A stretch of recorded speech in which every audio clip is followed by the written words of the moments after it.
Yay. Alright. Alright, we're good. We're good. Yes. We're trying out the new ad schedule too on the Twitch side. Also, if you're popping in on the VOD side, on the YouTube side, don't forget to vote. Final Fantasy stuff. Don't forget to vote for it. I have that poll up. It's only gonna be up for a couple days, so make sure you vote. Because it'll decide which Final Fantasy we play. I'll eventually get to all of them, but this is how we decide priority, so. And currently, as I recall the standings, let me see. Let me pop open, I can pop open the Twitter one, and I can pop open all three on here, I think. Let me see. Okay, there's one vote on 9 on Twitter. That you can't do polls on Blue Sky for some reason. Discord, how are we doing so far in Discord? Let's see. In the Discord, there's 1 on 8, 1 on 9. I believe YouTube, it's 7 and 10, I think. I'll double check, though.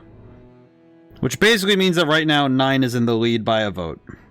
Essentially. Let's see. Yep. 2 votes. 1, 1. So 1 on 7, 1 on 10. Interesting. So I guess of all things, it's nice to see that of those who voted, it's nice to see that we have a variety. Clearly, each game has somebody gunning for it, which is good. I think it's also kind of cool because it means that there are no, again, with my take on Final Fantasy is that there's no wrong choice for your favorite game. I think that's just true. Like, if you're looking at the mainline 16 games, well, we can, you know, it's like the other ones, I think it's a much larger conversation. Because that's a lot of games. Because I think there's like, what, 100 something? If you're counting everything that says Final Fantasy in the title, that's under the IP. But I think that, let's see, next objective is head to Endwall for the north. Ah, that's right. Because we got up here. I'll make sure I re-summarize for myself too. But yeah, I think of all 4 of them, I think the one I have the least knowledge in total is 9. Because 10, I at least am aware of certain aspects of the game. I know of certain things. 7, I think, is like, I feel like 7 kind of feels like there's a book spoiler I like to use all the time regarding Harry Potter, where it's like there's a certain spoiler there that feels the same with a certain character in Final Fantasy VII. And it's like, it's such a ubiquitous spoiler that if you're even near RPGs, you'll find out about it before, like, even if you haven't played the game, you'll find out. 8, I know at least some of the characters because of, well, I know Squall because of Kingdom Hearts. And I know some of the other stuff just from osmosis. And technically I know some stuff because of Ultimacia, because I have the magic card. And some other stuff. 9 is the one I just have no concepts for. I know Vivi, because Vivi is kind of like similarly designed. The moment you leave the shrine, you sense that something is amiss. Also, okay, so last time we were playing this, we finished this up with the circus. We did a lot of traveling because we traveled up north. We have a new friend named Charles, who's half monster, half human, which opens up a lot of questions. And we fought the fire primal because the primal was basically lighting an entire, like, the village was using this tinder water, and we had to save them from that. We then went up to here, and this village was super nice till they saw Charles, and then immediately got aggro. And also, we talked to this lady who's a prophet who told us, go north. And that's what we got. The village is suffocatingly quiet. Oh, that's great. Polka lets out a little scream and points at a villager collapsed on the ground. The old man has breathed his last. Oh. Stay alert, Legol whispers so that only the group can hear. Well, it seems to me like something has happened. Well, this is great. Okay, everybody is dead. Yeah, let's check the bodies over, I guess. The old man is dead, his gentle face frozen. I'm gonna drink some water.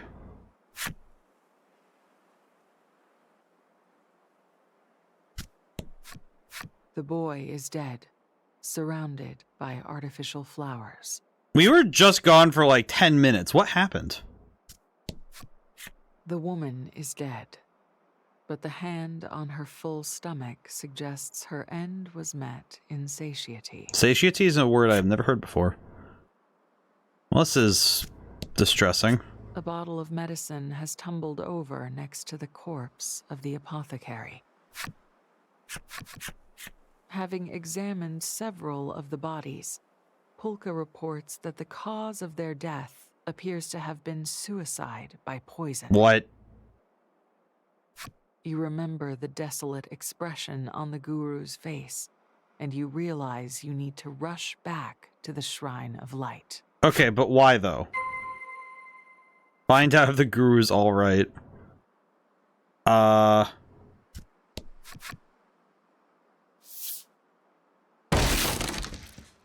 Legol rears up and breaks the door open with a mighty kick. I did not expect today's stream to start like this, I'll be honest.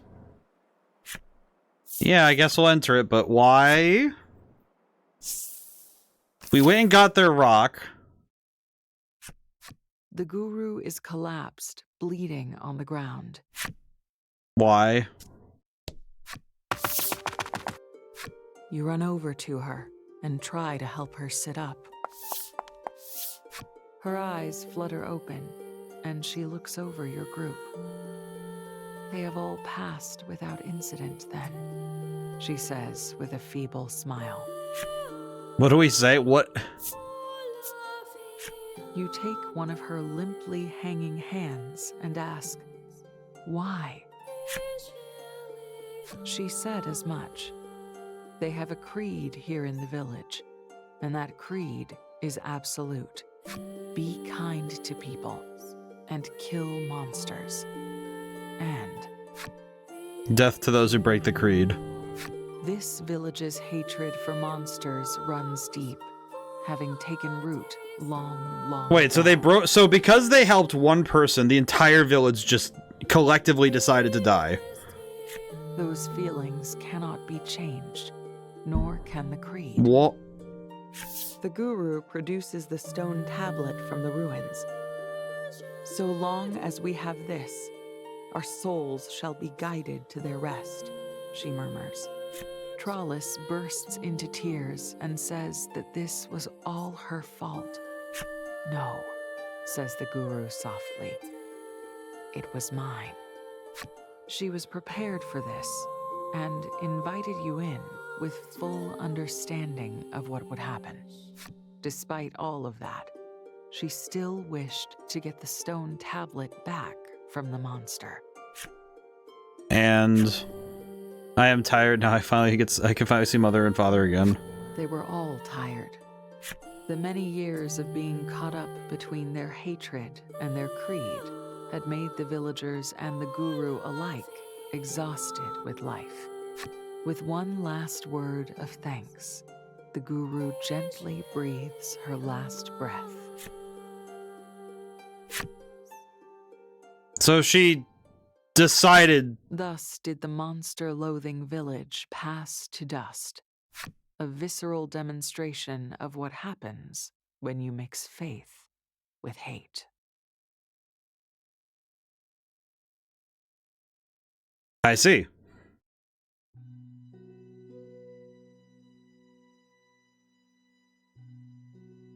This was a lot to start with. It's only been 10 minutes. It's been 10 minutes. And we witnessed an entire village decimate itself for its faith. I see.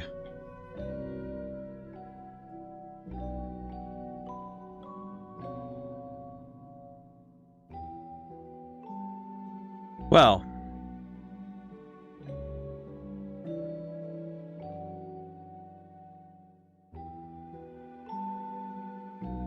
Yeah, it kind of feels like their creed is a bit oxymoronic to mix hatred and kindness in such a strange way.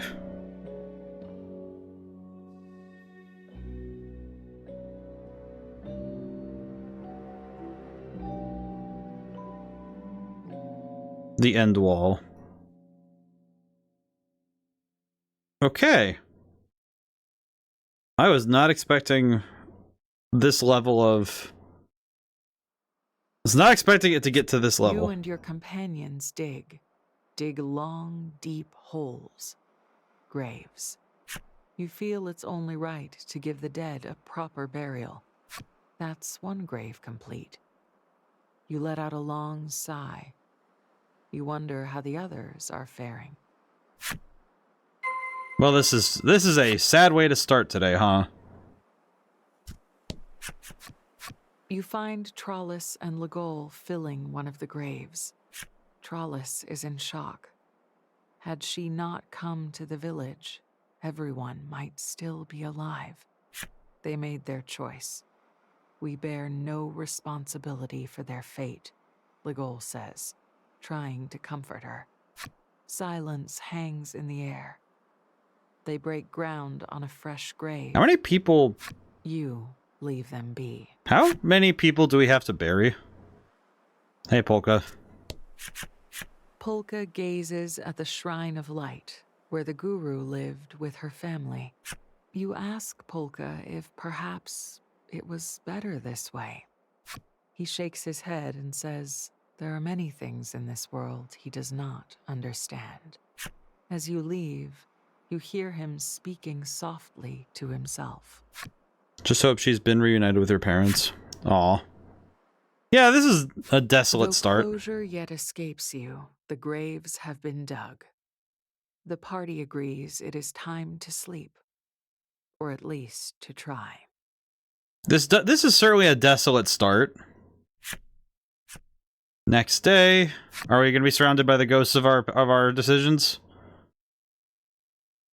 The village is all too quiet as your party rouses from slumber.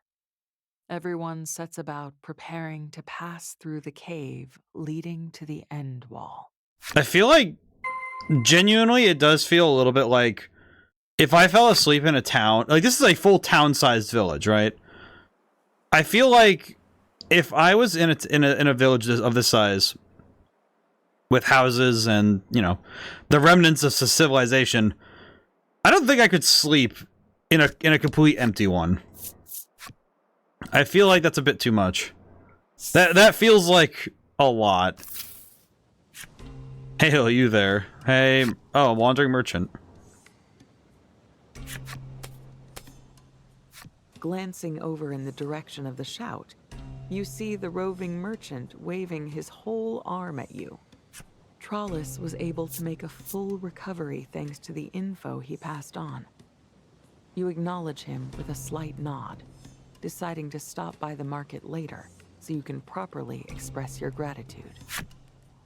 Okay. Thankfully, we already have the whole map discovered, because I went through this whole area already. So we can go to the market and handle this now. The merchant sees that Trollis has recovered. Drink some more water. And lets out a sigh of relief.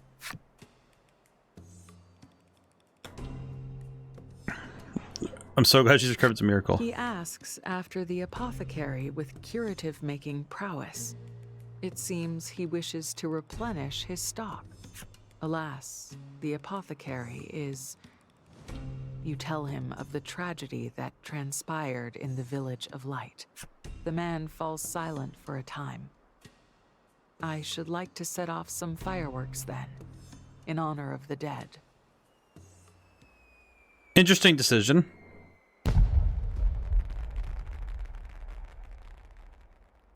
The fireworks are only briefly visible in the bright light of day. You can't help but think they would be prettier if this place ever experienced nighttime. Your thoughts then turn to the departed villagers.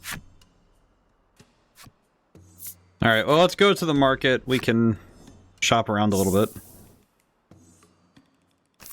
Thankfully, we do have a fair bit of money. We have some cash to work with, thankfully. Let's start with the essentials. We'll start with monsters, and then check. Let's see. Oh, yep, there's some new ones. Okay.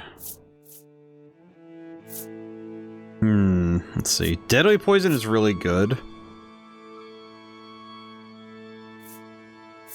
We have 12,000 gold, so I'll buy deadly poison because deadly poison does. I think it's 2d6.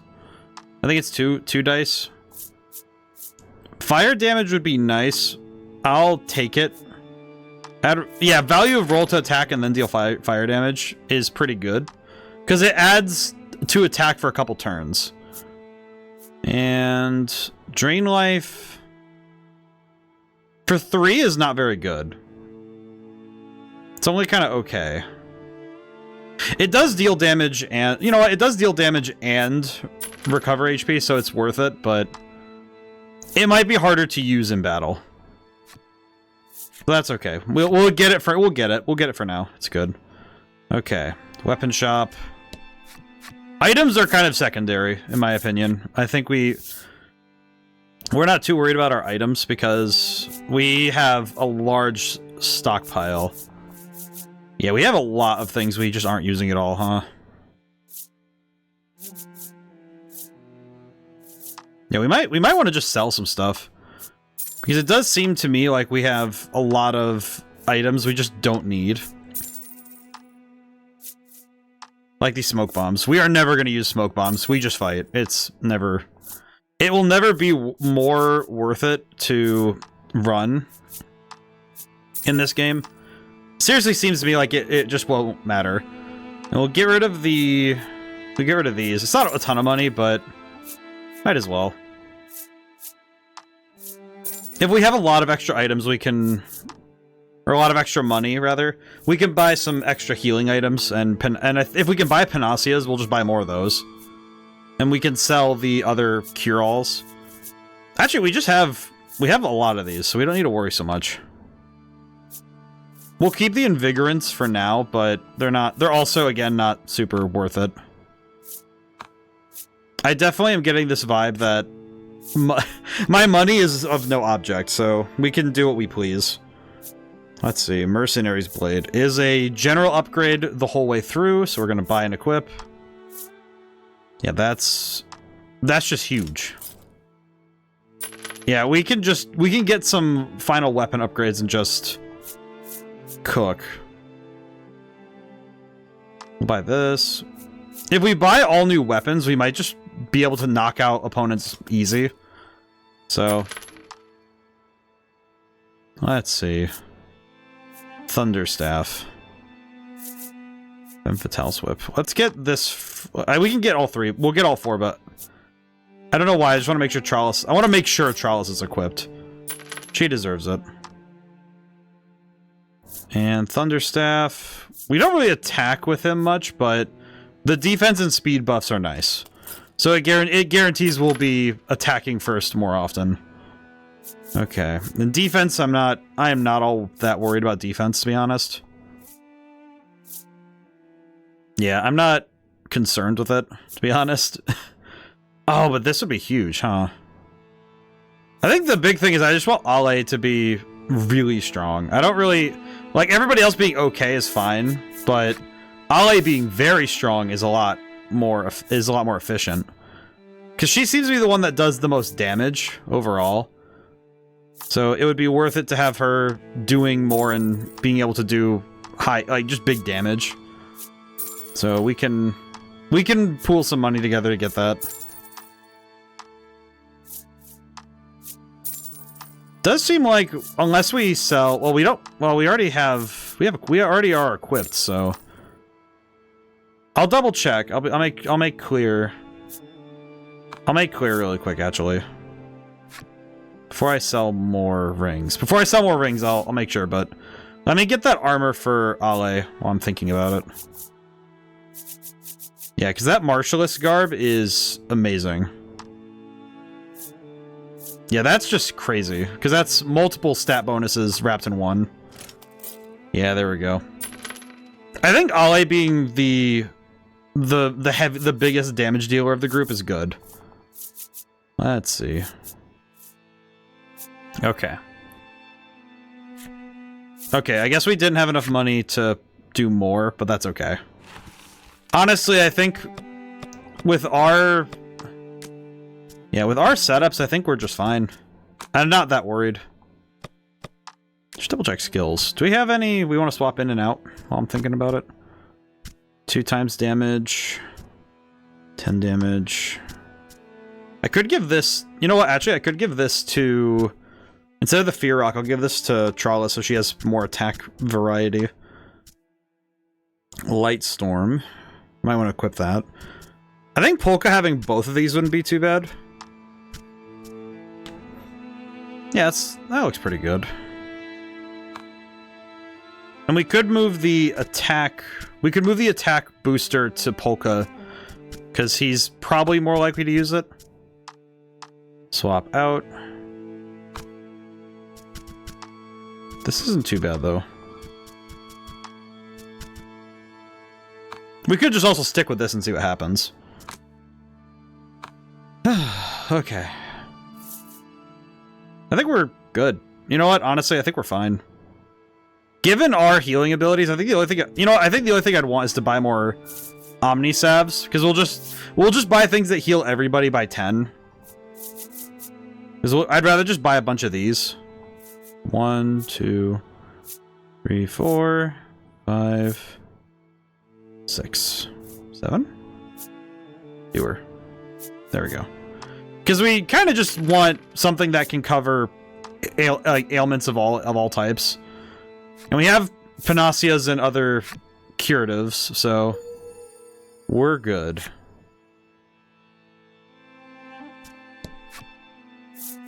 It is a little sad though that we don't have a whole lot to work with mechanically there, so we'll just keep going. The guru mentioned there would be a cave leading to the end wall in this area. The party takes a look around. Polka takes notice of a crack in the snow and ice. Upon closer examination, you realize it must be the cave entrance.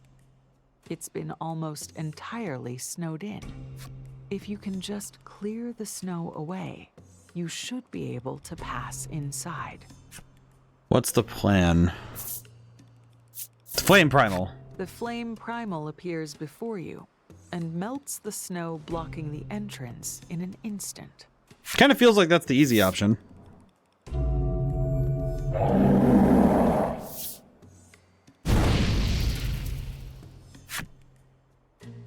You have to admit you're getting quite good at controlling these primals.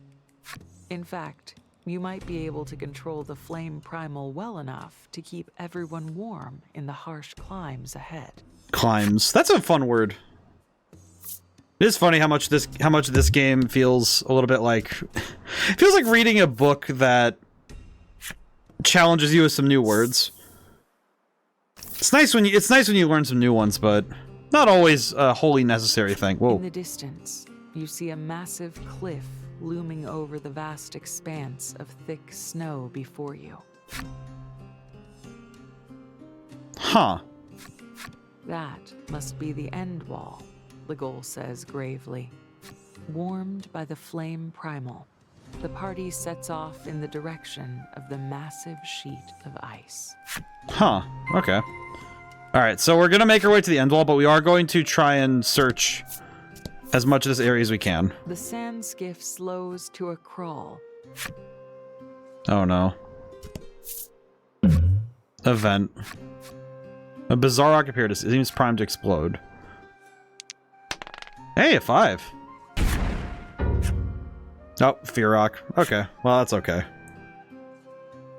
Oh, there's a fight.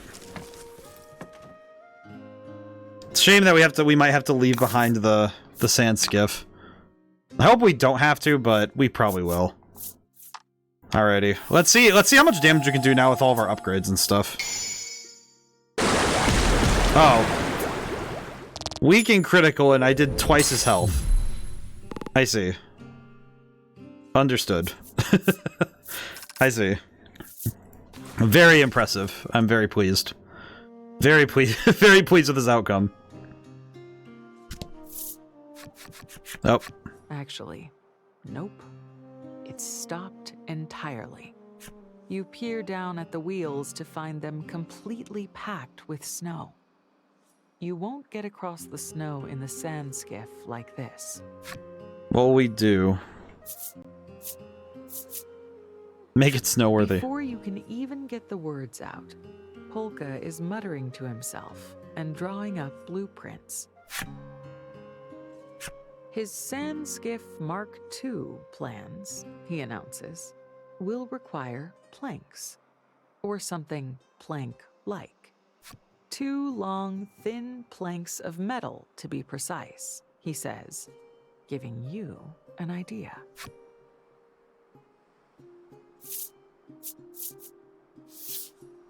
Steel primal. You raise the card containing the Also, I steel thought I primal changed the ad. I thought I high changed into the ad air. schedule. God dang it!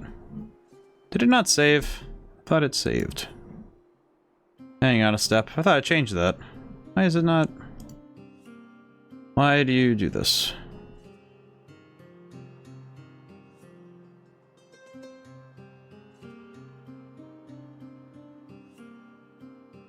Oh, I see. Never mind. It's that 30-minute delay. I see. That makes more sense. Ah, I see now. Now, with your primal wrangling powers coming Oh, well. into their own, you think you might be able to get the I steel see now. primal to help you. Here we go.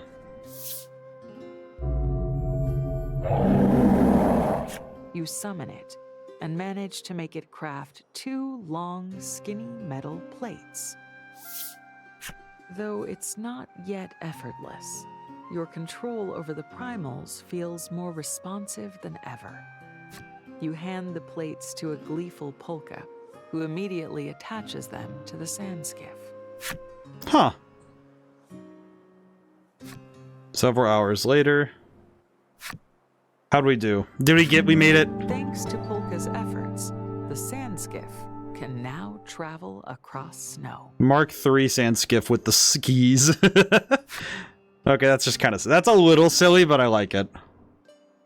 It's nice. You know what? Honestly, we need a bit of levity at this point. We really do. The beginning of this stream has been absolutely... absolutely the most desolate start. So, you know what? Any moment of levity is welcome right now. What the heck? It's a mouth. Huh. Well, perish, I guess.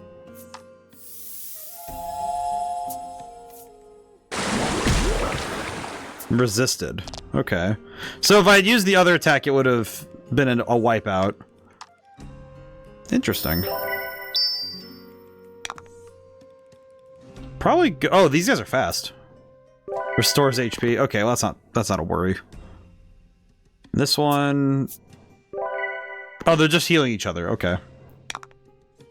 Not really a big deal though, because honestly, they're not really all that strong. And even still, they're not an active threat, so that's okay. Whew. I need to stretch my neck a little. Okay. Yeah, this is not a fight to worry about. If anything, it's just kind of a quiet walkthrough sort of thing. Not too bad. I guess the only thing that would have made it more efficient would be if I had used a different attack, but... Treasure discovered. First rate healing. Well, that's not too bad. We could probably swap that out for the old healing card, now that I think about it. Because Polka has a healing card on hand. So if we want to preserve our... If we want to preserve our resources, we could use this one. Okay, let me see. Is it still cost 2 or is it 1? It's 2. 2 for 6 more HP. Honestly, we're not using this at all. We could just swap that in then. Let's see. Yeah, we can swap things around. Funny thing, I'm not all that worried about using Polka as a attacking character. Because his main goal is just to keep us flush with gems, with Deliberate. That's kind of it. He doesn't really do more than that, so I don't need to worry. And the other 3 do enough damage to make up for him not doing damage, so it's hardly a concern, frankly. Which is a bit of a shame that he's just kind of... It's good that we have a support character, though, but it is a bit awkward that I can... It's awkward when you can very easily see a character's designated spot in the team. Rather than the... I guess it does come from Discovery, but this felt it feels a little bit easier to see it from here. Alrighty. Landon hits.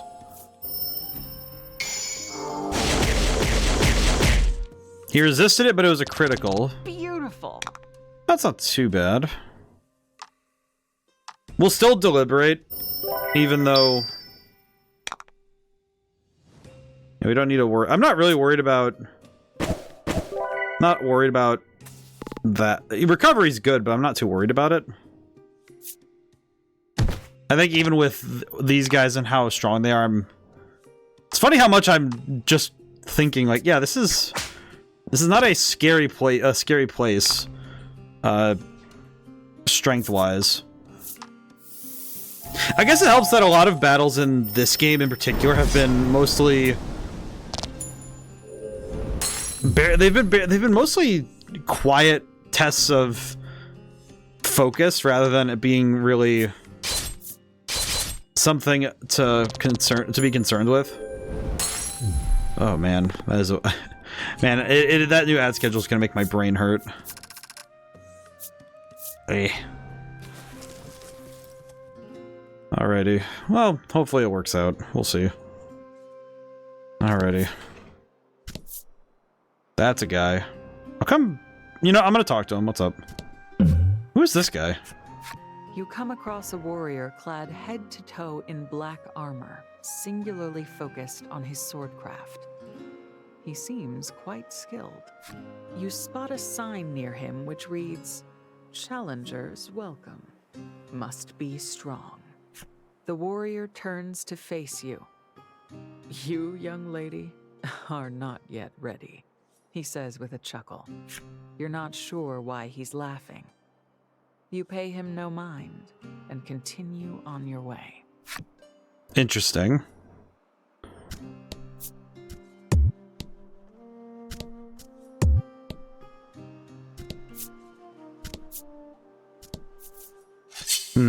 I will say I think this is where the enemy encounter rate is going to be a bit problematic. Just because I think the number we've run into at this point has already kind of exceeded how many I think we would need to fight by this point. Sounds weird to say it like that, but it seriously feels like we've fought a lot of enemies already. And I think that's weird, because we've already had, I think, what is it, 3 or 4? We've already had 3 or 4 battles already in just this area alone, so...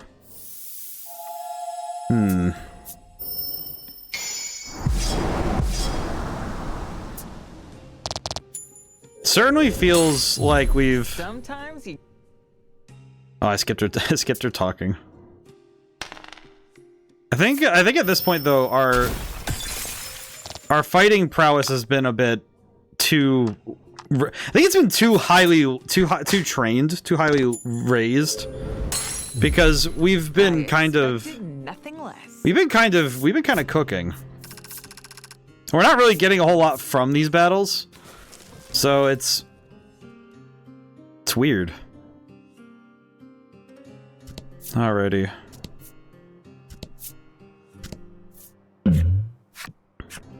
Poke a look through his telescope. And what do you see? That's just a whole dragon? It's a monster. And one behaving rather strangely now that you get a good look at it. Polka continues carrying on and making a scene beside you.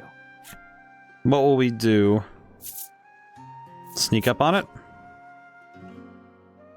I mean, we don't want to scare it, so...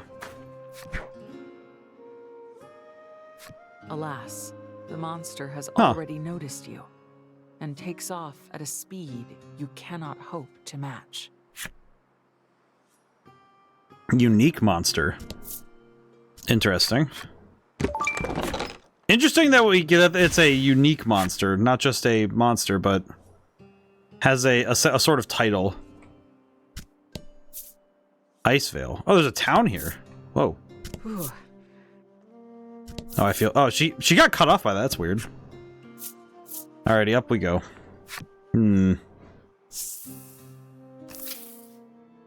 Not a soul stirs in the entire village.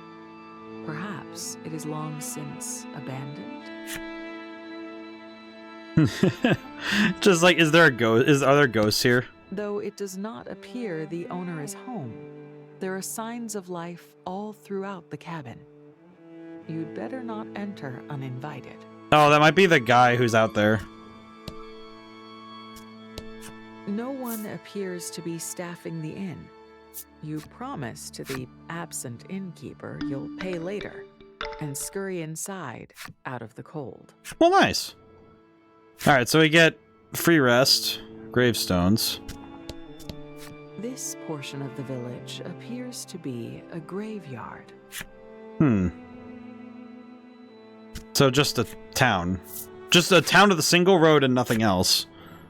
It's kind of weird, I'll be honest. That's kind of a strange thing, frankly. The only downside is it seems like exploring everything is kind of just bringing us into too many... It's almost like it's bringing us into too many battles to check everything over. Which is a weird thing to be able to say in the first place, frankly. I guess what we could do is... we could try and... We could try and just use other attack types. You know, use like the Steel Primal or the Fire Primal.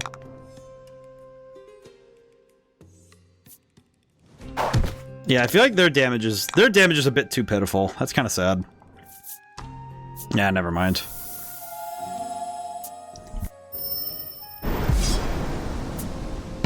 Oh boy. Alright, there we go. Yeah, I feel like the ability to throw that strong an attack out... Okay, well, Charles leveled up, so that's good.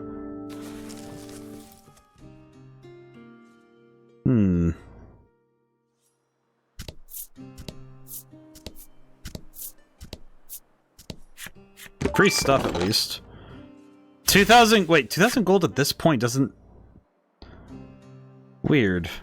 Why would we even need money at this point? There's not really anything else we can use it for. Unless there's another shop. Unless there's another shop? Because if there's another store, then yeah, that makes sense, but... So that would imply to me that the end wall... At least that would imply to me that the end wall has... There's something there, maybe? Either that or they expect you to backtrack if you want more stuff, but I think that's a little unlikely. It feels a little unlikely that it would be something like there's a reason to backtrack, right? Because that doesn't seem like a thing that would be the expectation.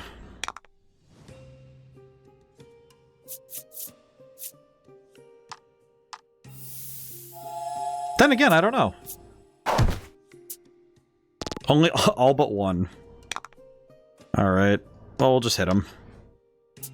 Legol can finish the job.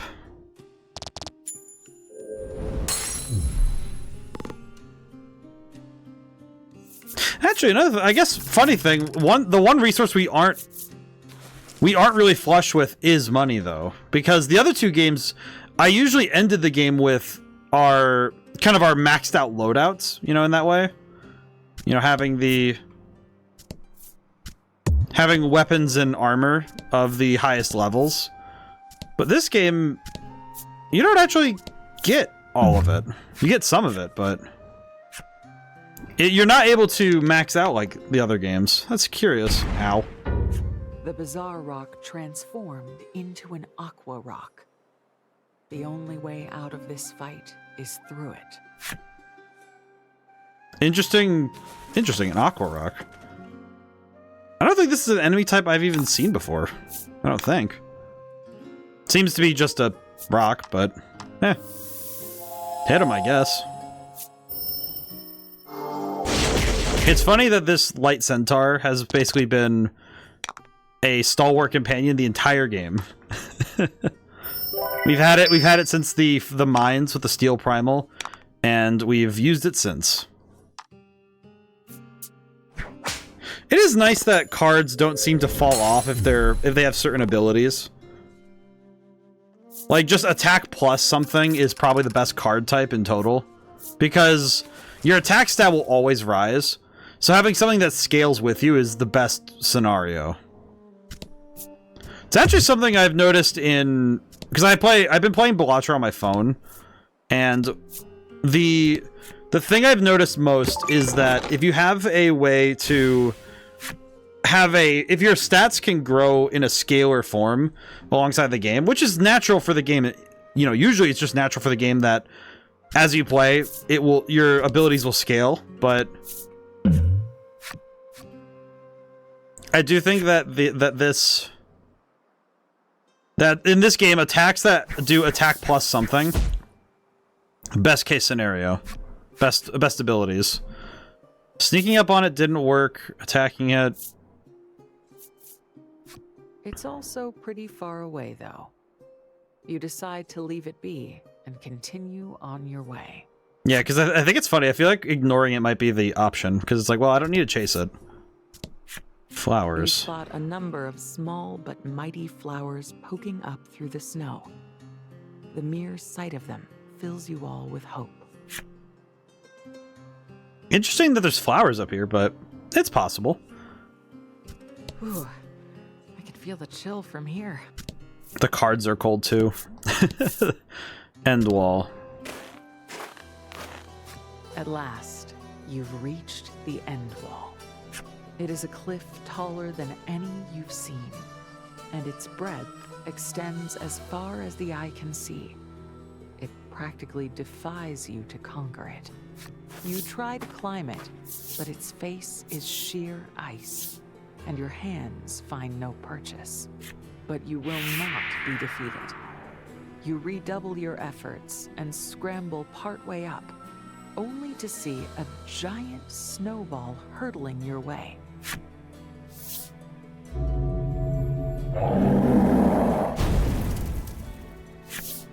In a show of quick thinking, you summon the flame primal and melt it before it crashes into you. Alas, that movement throws you off balance, and you plummet into the snow at the base of the end wall. Huh. What do we do?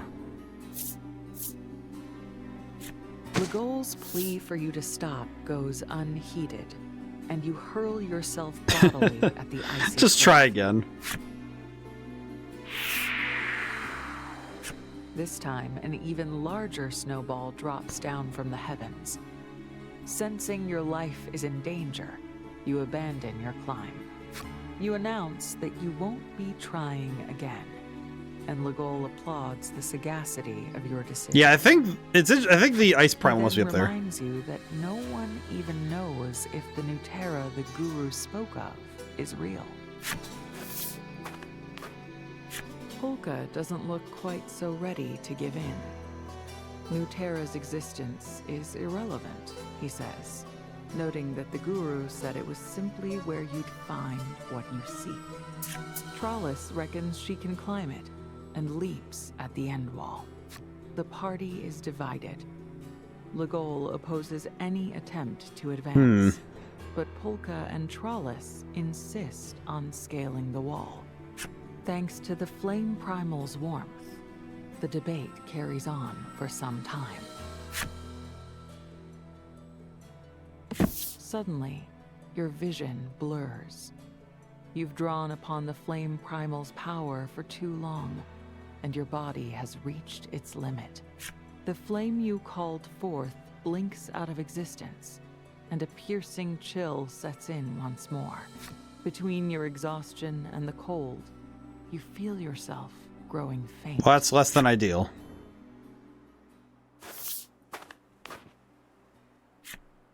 We haven't had any visitors here for quite some time. These words, and the shape of an old woman emerging from the snow are the last things you register before you lose consciousness. Meow. Huh. Oh, old lady. Your eyes open, and your surroundings come into focus. You're in. I don't know why I just remembered the end bit in, it's like near the end of the Simpsons movie. I remember watching that movie a weird number of times as somebody who never watched The Simpsons ever. But I just remember watching the Simpsons movie a bunch of times, and I remember the lady in Alaska. She's like, "You have an epiphany." What's that? Sudden realization of great truth. And then I just remember that bit so stupid. It's an old woman. Come around, have you? She asks gently. You suppose she's been looking after you. You know what's weird? The number of times that Ale has woken up with like an older lady just kind of sitting there, taking care of her. It's amazing that it's happened twice.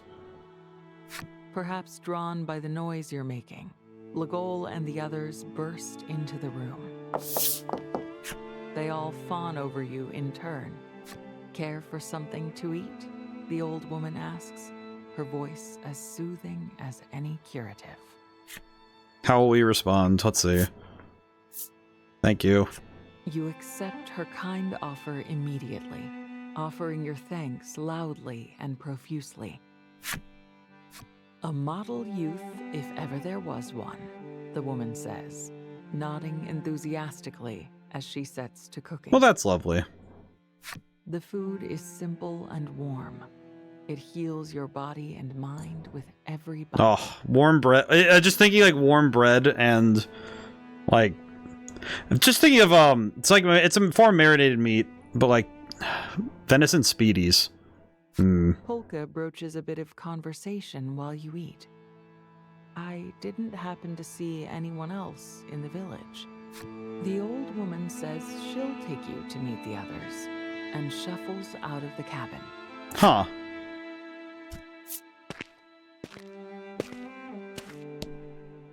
Is it ghosts? Ghosts.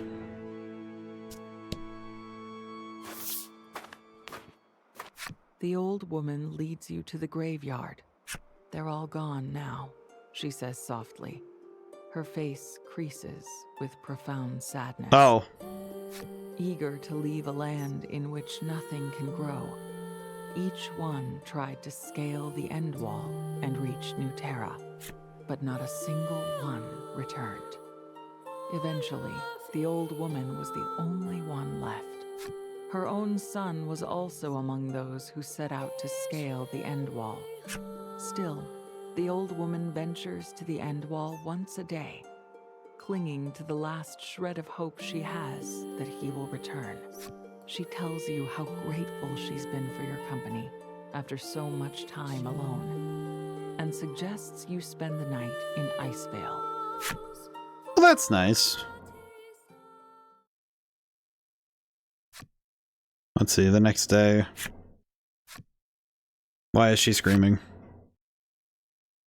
A piercing shriek launches you out of a deep sleep and onto your feet. That was the kindly old woman's voice. You're sure of it. You all agree to check Oh God. in on her. Please be a happy scream, not a terrified scream. Please don't be monsters. Is it monsters? It's monsters. The party hurriedly piles into her humble abode to find the old woman doubled over, clutching her back and unable to move. She's thrown her back out, Polka says matter-of-factly. How will we assist her? Polka.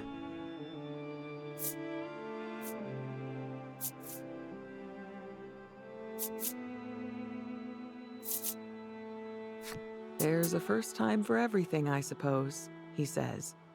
I'll have to perform surgery. No. Wish me luck. Absolutely not, the old woman protests. Perhaps sensing no small amount of danger to her life, The woman remains where she is and informs you that there is a curative that will ease her suffering. One derived from Solnivias, rare flowers that bloom across the snowy plains. No, I guess this... She's fed you and provided shelter. You must find that flower for her. You know what? Honestly, a reasonable sort of obligation. Yeah, she helped us. We respond in turn. That is the only course of action. Oh, I see. There is a merchant coming up here. You turn your head toward the source of the sound and see the merchant looking half frozen, waving at you from afar. Huh. You wave back, agog at the sight. What's a merchant like him doing in a place like this?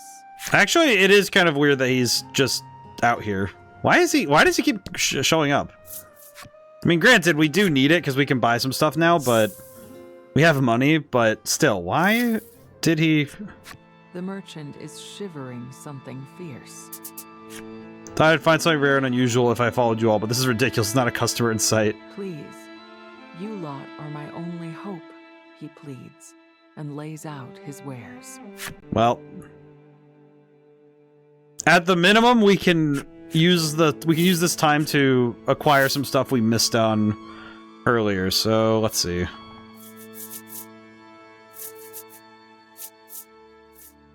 Armor of an admiral. Okay.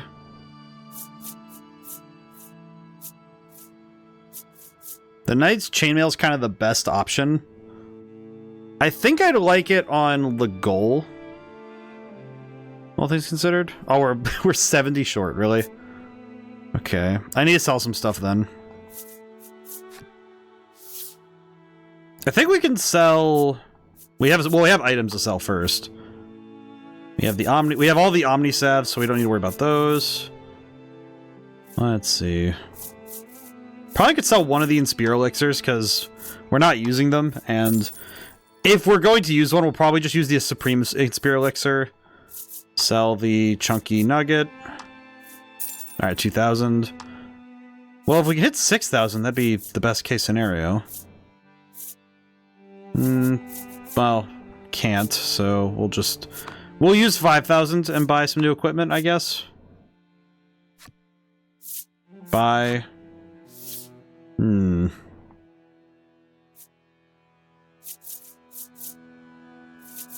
Yeah, I feel like this is kind of feels like a very limited selection for the battle side. Do you think the combat side of this game has definitely felt a little less... Feels a little less comprehensive than usual. There we go. Yeah, we don't have the means to acquire everything we want.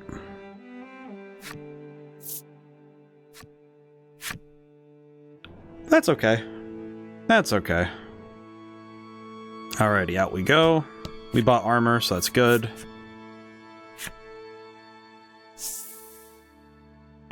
I feel a bit surprised how much this game has given us, but...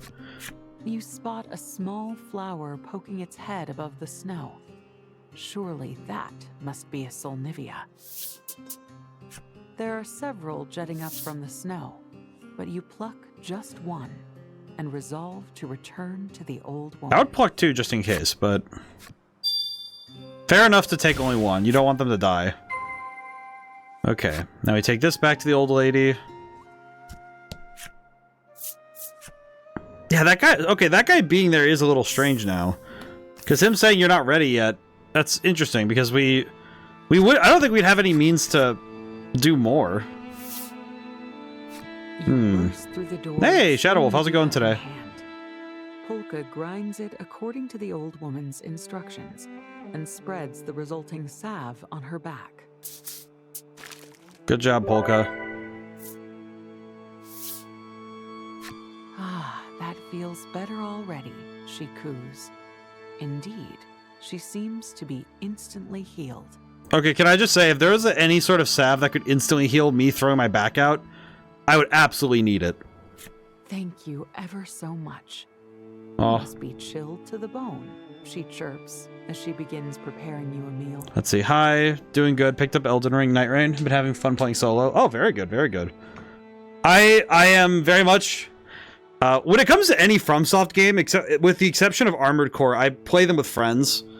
I'm a big fan of the co-op experience. I played Elden Ring pretty much with my friends exclusively. And Night Rain, I've been having a good time with the friends on that, but it is a lot of fun. So I think Night Rain's quite interesting solo. The party I have to agree, decides Axe. there's nothing that cannot wait until tomorrow, and agrees to spend yet another night in Icevale. Now we get to spend another night here. To agree, they are impressive. Yeah, I do like this though. Alrighty. Upon waking, your party begins discussing how to proceed. What do we do now? Let's see. Sure, you gave up on scaling the end wall yourself, but you didn't have a plan then. Surely, if you all put your heads together, Polka and Trollis, who were already eager to find Newterra, seize on this idea. But yeah, it's quite fun though. I hope you're having a lot of fun with that. Legol, the sole dissenter, can tell he's been outvoted. If that's what you want, he says grudgingly. And so the party resolves to take another crack at climbing the end wall, but not before checking in on the old woman one last time. I mean, between the two primals, we should be able to do something. It's like use the fire and steel primals to make scaffolding or something. You knock at the door to the old woman's cabin, but there's no answer. Might she still be asleep? Yeah, probably. Oh, god dang it. You walk in to check on her and find her lying abed, cold to the touch. How did this happen? The Solnivia could have been poisonous, Legol posits, but Polka refutes that hypothesis upon examining her. He pronounces her dead of natural causes. From the sub-Terran village to Steelborough to the City of Flame and onward, you've left a trail of death and disease in your wake. Ale. This is pestilence If incarnate. there is a god of pestilence among us, it's me, Legol says, coming to your defense. Polka counters that were you a god of pestilence, the continued good health of the entire party would be inexplicable and, frankly, illogical. Well, that's nice, Polka. Thank you. I have to say, running into two bosses at once, it's funny how fast they run away. I feel like solo especially, that is definitely a reasonable response. Trollis gently strokes your back and suggests you all give the old woman a proper burial. I feel like it's weird that, let's see, we haven't even hit an hour of stream yet, and we've had 2 different times where we have to bury somebody, and also multiple deaths. Beside the other graves in Icevale, if only so she won't be lonely in death.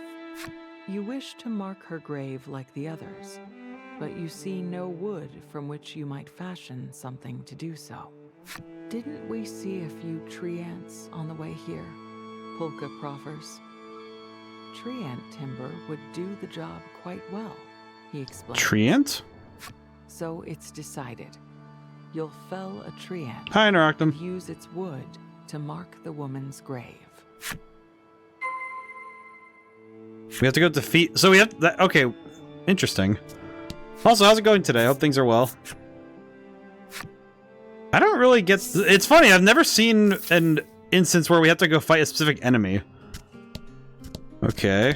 So you have to find a very specific enemy type, which I think we just got for... We just get it for free. It's just next battle. Huh. I don't think we saw this enemy type when we first came in. Interesting. I'm a little bit... You know what? Just frankly, I'm a little confused. Alright, will do. I'm gonna use... Oh, we can't guarantee a treasure chest in this fight. Interesting. Huh. Doing alright so far? Very good. Yeah, I'm a little excited because the first half of the stuff I ordered for the Magic the Gathering Final Fantasy stuff has shown up, so we're just waiting on the boosters. And then I can start planning the stream for that stuff. Legol efficiently breaks down the treant. Huh. Out of nowhere, Polka starts. I've just had a brilliant idea, he yelps. Polka wishes for you to collect more treant timber. Are we building a whole house? Legol grouses, side-eyeing Polka. The target of his ire, however, is already off searching for treants.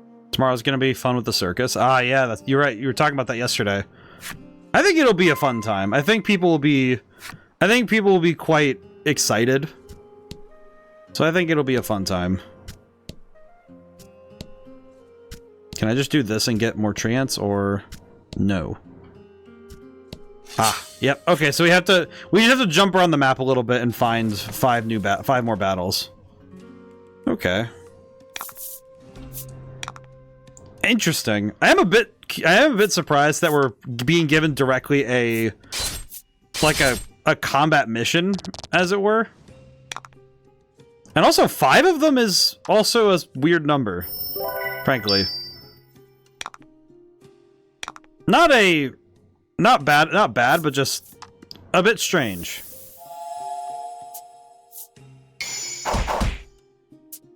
It feels like a lot, even though battle-wise this is hardly a problem. It's just interesting. And I don't think we're gonna level up doing any of this, so we'll get closer. 4 more treants. I feel like we should go bury the old lady first, but okay. I guess we do have to go chasing after these trees. People most likely will, but the food court might get really hectic through my shifts. Ah, yeah. That makes sense, though, because there'll be a lot of people trying to eat. Yeah, that'll be a lot. Feel so out of touch with the... Oh, okay, we get 2 of them. Okay, cool. This fight should be a little bit more challenging. Definitely feel like I'm a little out of touch with how crowds feel anymore. Because it's so rare for me to be anywhere that's truly crowded. So it's not a familiar feeling anymore to be around a bunch of people like that. Which is a bit of a sad... It's like, you know, there's pros and cons to it, I think, for some people who are very used to crowds. It's, you know, it's a normalcy type thing, but for me it's alien in some ways. Let's deal with this one. I think the turtle will be the easier one to handle. Turtles don't tend to be the best at fighting. Technically has the highest attack stat, but... Well, it does have the highest attack stat, but... Eh. Yeah, I think we're okay. That's not too bad. But I think it'll be a good weekend. I kind of forgot this weekend is Father's Day weekend, so I kind of reckon that it's going to be a hectic weekend no matter what, so having multiple points of compounding events, I think is just... It adds to the energy of the weekend. And I forgot that yesterday was the full moon, not Tuesday. So yeah, we're already in a state of minor lunacy, as it were. Huh. Never mind, we get a level up. Wow. Not really a whole lot to get from that, just HP and speed. It's not too bad, though. Honestly, I'm a little surprised how kind of quiet it is with this mission. Feels oddly contemplative, I guess.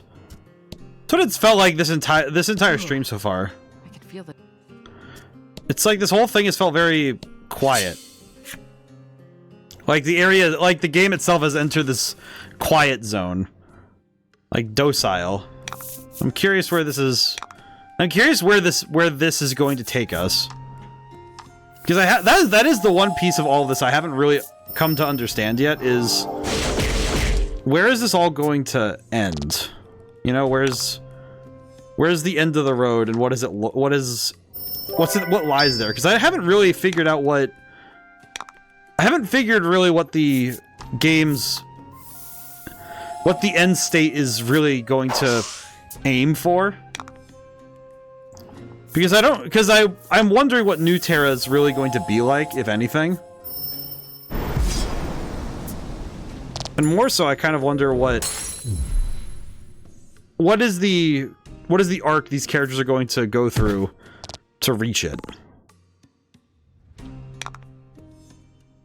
So it's a lot of mysteries right now. It is funny that this guy is putting a lot of effort into fighting me for some reason.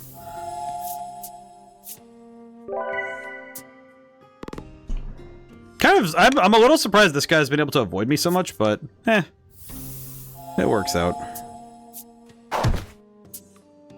I do like the tree ant design. They do look really good. Let's get into the Fox Library. Very few stories ever really get there, though. Like, in terms of taking part in that space.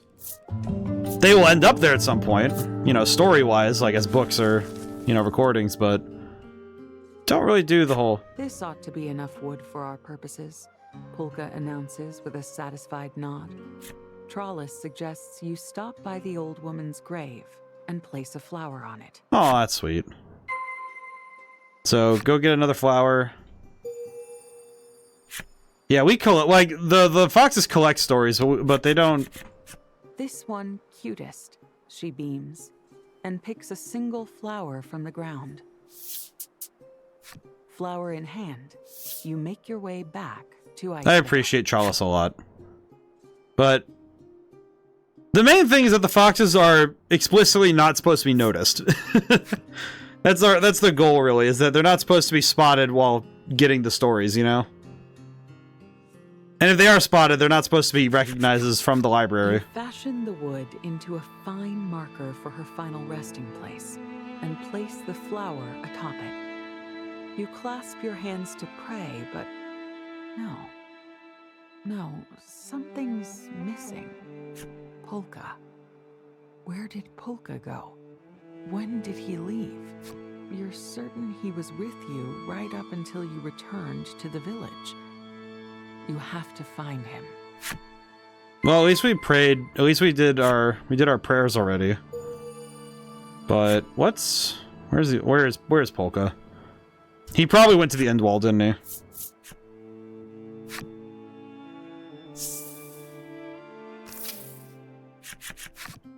You quickly spot Polka puttering around the sand skiff. Huh. He takes notice of you too.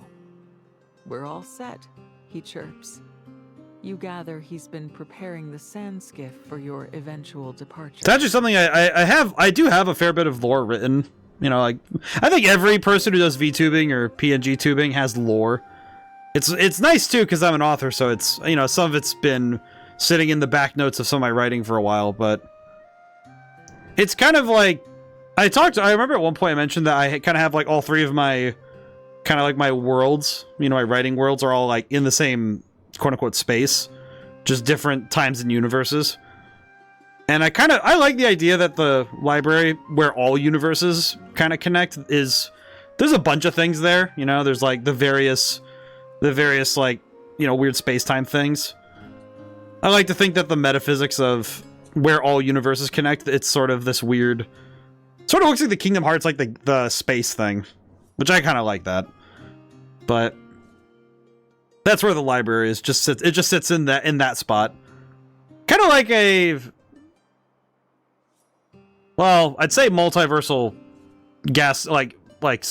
stopover, but I don't like the idea of just saying that carte blanche multiverse stuff, but it's not really multiversal if you just pop in and out.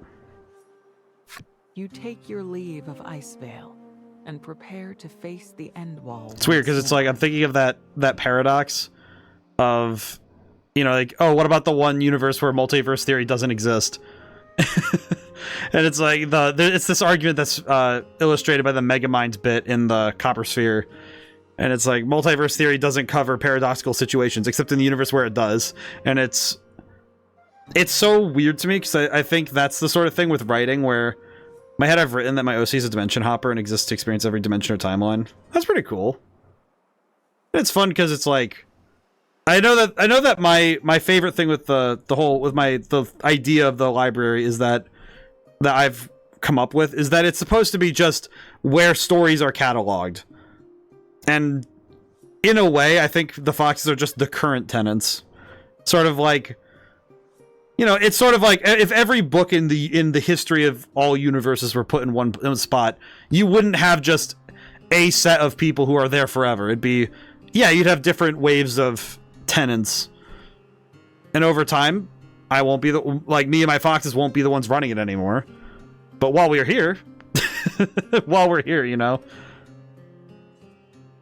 hopefully, maybe one day they'll be well known enough to hold that spot for much longer than my lifetime. That'd be a great idea. I think that's the hope, though, right? Is that I write stories and I do stuff with the Foxes and the storytelling that is so prolific to a point that long after I'm gone, those Foxes get to run the library.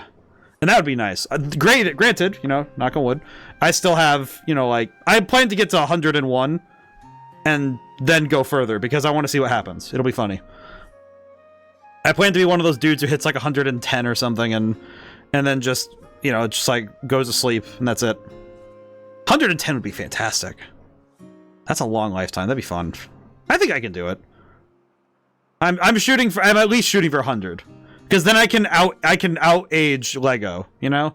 Because they say like 2 to 99, so I wanna be able to do that and be like, hey, you can't buy me Legos, you have to think about your gifts now. You can't just buy me Legos for Christmas, you have to actually think. Granted, I'd still probably want the Legos, but you know. That'd be just me. Alrighty, I'm gonna save actually, because I don't know what's going on. I don't know what's going up there, so. What are those? What is that? Question. What is that? Huh. Weird. To the end wall. As you approach the end wall, you're intimidated once more by its preposterous... It's kind of like my OC's timekeeper likes recording different variations of timelines and such. For experiment and recorded timelines is slightly altered. That's pretty good though. It's fun though. I think time and space jumpers are fun, especially when they get to be especially the ones who have to try and maintain the flow of time. I think that's always fun because then it's like, okay, their goal is not to change things but just to record. I think that's a lot more fun. And of course, time and space is fun to mess with. I think time travel is one of the hardest story types to write, but the key of all time stories, of all like time travel, you know, time jumping, multiverse stuff, is that the rules, as long as you state the rules directly in how this story works, it doesn't matter. It's like, I personally prefer a single timeline because I like that sort of thing. And Back to the Future is also just kind of, I like the Back to the Future rules, but it also means that you have to be really careful when you're messing with stuff. And I think that's more fun because it means that you have to be careful with how you write it, and it's more impressive when you get it right. How do you intend to scale it this time? Upgrade the sand skiff. We'll upgrade the sand skiff, you announced to the party. What sort of upgrade? Ligol asks. You give him a smug look. You say all you need to do is make it fly. Polka's glasses catch the light just so. I thought it would come to this. I'm one step ahead of you, he proclaims. We're gonna make it fly? On Polka's orders, you set fire to the wood you gathered earlier. We made it a balloon. The balloons now attached to the sand skiff inflate as the hot air fills what? them, and the skiff we invented a hot air balloon. The sand skiff can fly. I swear I've seen something like this before. I mean, probably? Oh god, here we go. Trollis is utterly delighted by the unexpected flight. Her joy is tempered by violent gusts that grow more intense as the skiff climbs. We are going up the wall. Oh god, here we go. So where do we... So do we actually get to the top? Whoa. It's a bit too dangerous to continue on, so you seek out a suitable... If we kept the landing skis spot. on. You strain to see through the blizzard, but you're almost certain there's enough space to land on a protrusion partway up the end wall. Whoa. You bring the sand skiff in for a landing. Surveying the area, you see that there's an opening in the end wall big enough for everyone to fit through. You know, it's another time jumping story I like is the magic treehouse. Because I remember that was a way that I know that was one way I got introduced. End wall 44F. I'm sorry, what? 44F. What does that even mean? Or my VTuber? You fashion a torch from some of your sand skiff fuel and enter the cave. Let's see. Was cursed by a witch, then turned into a catboy, then unseen catboy, then half human raccoon. That is a lot of transformations. That's pretty good though. I think it's fun. I think it's fun that every VTuber kind of in a way has to become a writer because they have to come up with the lore, and in a way it also means that they have to come up with a consistency across their storytelling, right?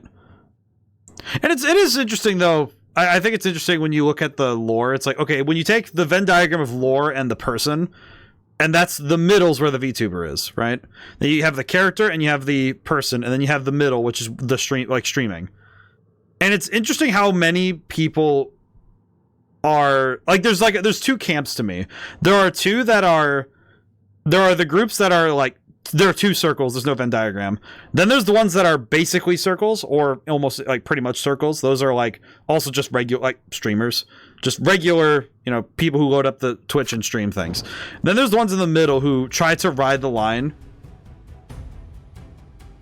Oh god, how big is this dungeon? What?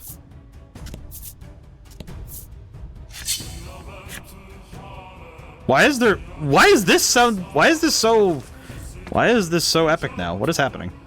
It's a bit convoluted. I want to see Catboy's Alive 2D model on my laptop. Just can't load because not enough VRAM. VTuber's studio gets stuck on loading. Ah! I get that. I feel that. Very true. Also likes to live experience different times dimensions. Limit those the Tsubasa. When it's using powers similar to the dimension. Unless one of his self-imposed restraints comes forcibly undone.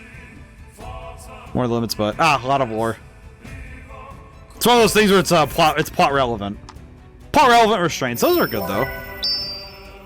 I think I think when used well, I think it's a lot of fun to have like characters with okay, wait, these guys are actually strong. What is happening?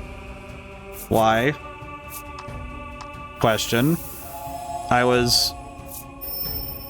We were doing okay for a while there. Why did these suddenly get a lot harder? What happened? Okay. Interesting. Worrying, but I think we're okay. We just need to win this fight. OC from IV2 is a biographer in the same world as the subject of my book. Well, that's pretty good. That's also fun too. I feel like with streaming, it's interesting that so many people create lore though, because I always do feel a little bit strange when, you know, somebody has like all this lore written up and then they don't get to use it very often. You wrote the book's equivalent. That's pretty good. But yeah, I think it's fun though when you get to see somebody like really get to live through it, but I don't know, I guess it's... I always feel a little bad when somebody like makes like they make their character, they make their lore, and then they don't do it. They just stream normally, so they don't actually use any of it.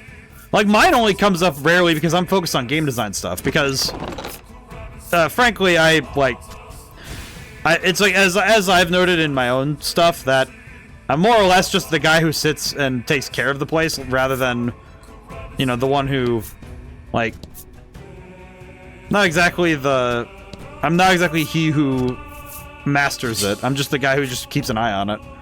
Whenever I get streams, he's borrowing my equipment, has a limited internet connection. That's pretty good. That's fun. That's fun. And it's like, I'm just like, basically I'm like it's like Night of the Museum. That's how I like in my my setup. It's like Night of the Museum.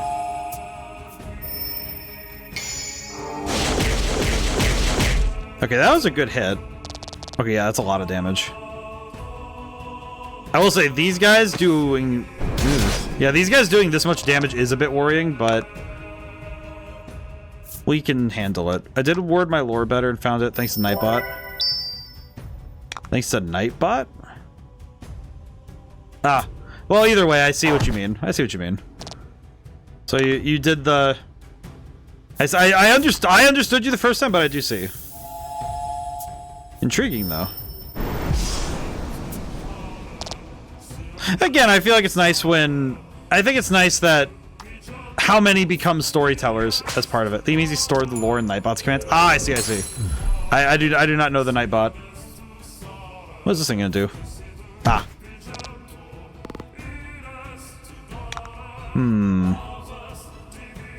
I might need to move an all attack to Ale, because I kind of want that to be a thing she can do. I might move the fire primal. Probably. Nightbot's one of those streamers you can customize, though it's an online service. Ah, I see, I see.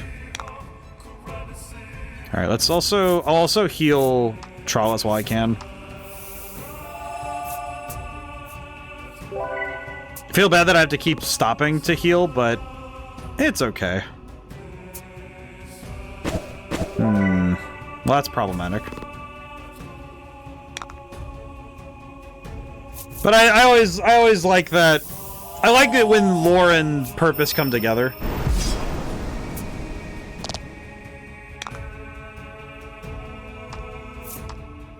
Because for me, it's been that I play games to study game design, and I like my Fox stuff, and I like my Foxes because it's one of those things where it comes together for me. And of course, for me, it's always a nice time to, study games because I want to make games. And I like how I've set up. Good mix of both. A good mix of both worlds, I think. Okay, I don't know why this place is so epic, but we're really going there. Okay, let me check skills. Yeah, because she has the... Oh, wait, who has the fire? You have the fire primal? She has a steel primal, that's right. Let me get my boy. My boy. I know one thing they try to make characters visually interesting. He's a lizardkin. Relatively similar, so I don't have to put a lot of effort into acting because I'm bad at that.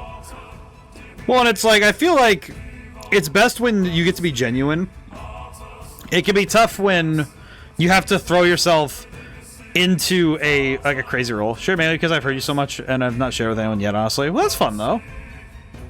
I think it's like, and I feel like it's a kind of a weird thing to put out in the universe, but I feel like when you play enough video games or you've taken enough worlds, I feel like everybody has a character or a character in space that they harbor, they create it in themselves. I feel like and it's like, it sounds weird to word it this way, but I think everybody has an OC. Everybody does. And I think it's when you take in enough stories that you shape this person, and they don't have to be a written character. They just can be a character you have in your mind. But I think everybody creates one at some point. Like for me, it's actually something that has been true consistently is that I technically have a couple, because I have it's funny actually, Demickey as a character, like D''Mickey, not Officer Demickey, but like Demickey was my first ranger in D&D. He didn't do anything. I turned him into an NPC later who sold board games because he was level 1, failed his first mission, and then I didn't get to play as him for like years. So I just made him like a salesman in a campaign I ran. and he didn't really have a major role. He was just kind of like a sight gag. It was kind of like a little thing. But actually, I think I am gonna move the fire. I think I'd like the fire primal on Ale. So we'll move the. Let's see. We'll replace it with Lightstorm so we can use that. And then we'll replace Chomp with the... So we're not really using Chomp at all. So we'll replace Chomp with the... Let me slide things around. Slide things around really quick. There we go. This is very inefficient, but it's okay. But I think that it's... I think having a character or and having those characters in mind is nice, because I think I've had multiple characters, and as I've done more writing and done more investigation into the writing process and storytelling, I have definitely become more aware. What? Okay, wait. I just realized it's running ads. Oh no, it ran at 7:30. That's right. I forgot. Ads start at 7:30 and they go every hour. That's right. Also, for those who do not have, who are gonna get hit by ads, sorry if I overshot. No. See, I think let me explain that I really like. See, here's the thing. I love hearing about people's storytelling. I love hearing about the characters, because to me, it's not in my head. It would be like if somebody was sharing it with the intent of promotion, I would be able to tell. Because you can sort of tell when somebody's sharing not out of passion, but out of a sale, it's a sales pitch. No, you're sharing because you're passionate about the character and the story you've written, and I love hearing about it. That's what I want to hear. I love that stuff. It's because when somebody's passionate about their storytelling, about the things they're doing, those sorts of things, I never want to shut that down, because people love their stories, and like how I've mentioned many times that everybody has a favorite. Every video game is somebody's favorite. Similarly, when somebody has a story, they've devised it in their head, they've written it down, maybe they've written some books. It's I don't want to ever shut them down in talking about it, because when somebody's passionate about these things and they had fun writing it, I can tell. It's there's a different language when somebody writes something that they love and somebody who writes something about... And they wrote so it's there's a difference between writing for the sake of writing for love and writing for explicitly just for money. And I've run into writers who do it for money, and they're not fun to be around. The ones I've run into on here, I haven't run into anyone who's writes their lore or does their storytelling and does so because it's a money thing. Nobody does that. But yeah, no worries. I'll let people, to me, oversharing is if somebody shares something deeply traumatic and I'm I don't know how to respond to this. Because I'm not exactly a therapist. I'm more of a, I'm that guy who shows up with the balloons and the fun and the toy and the fun stuff at Christmas, who's just I am not the one who will solve the problem. I am the one who gives people a place to think to solve the problems. I could offer solutions, but I think most people need a place to, talk about games, to talk about their stories, to be able to share and commiserate, but not a place... I don't think everybody needs things to be solved, as it were. Some people do, but not everybody.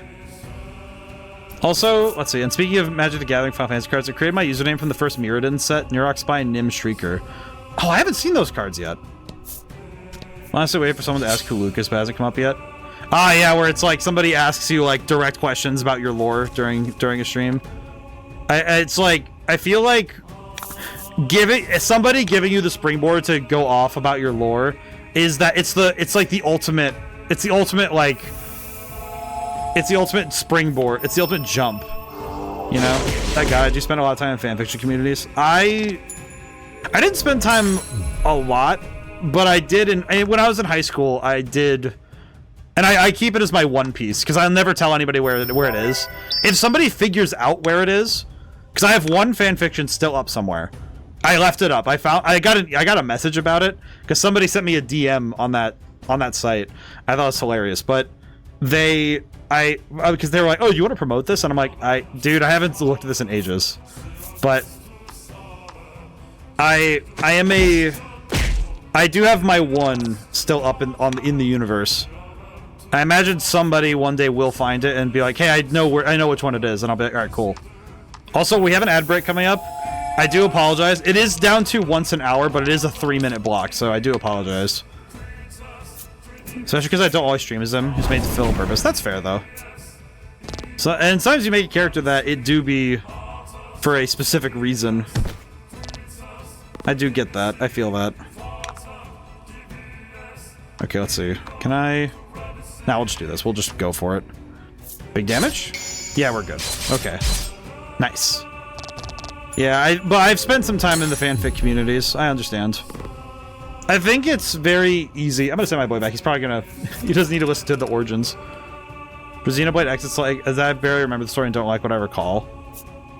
You don't like what you recall? Interesting. Kind of surprising. We just take the left card. Well, the tail toad wouldn't have been helpful, so that's okay. Like the game, but not the story. I've had that happen I've had that happen a few times. Thankfully, not on stream often, if at all. I think it's because I'm trying to think of games I've streamed where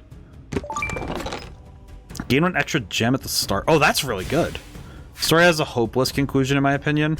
Interesting. I mean, I know that stories tend not to leave me hanging, but it's usually the gameplay that I tend to focus more on. I think some of that's also the game designer side, but let's see, equipment. All right, who can use this ring? Well, we could probably switch out the Ring of Compassion then, because I think the slight attack. Then there's that break. There's that break. Oh yeah. Oh, we could give it to...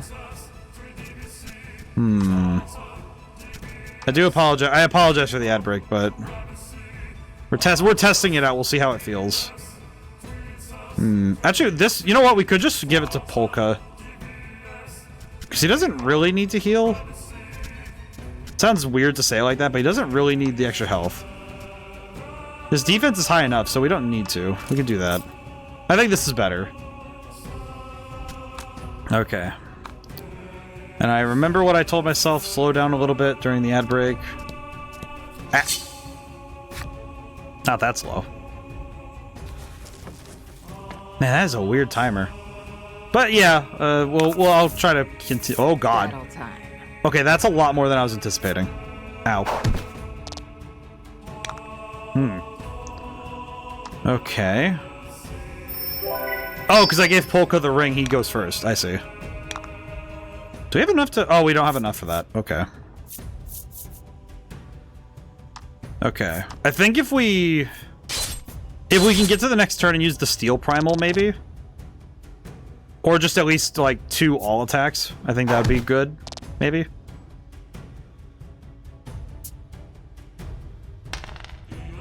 This is going to be kind of a weird fight. 1, 2, 3, 4, 5, 6. Okay, we could do Gargoyle.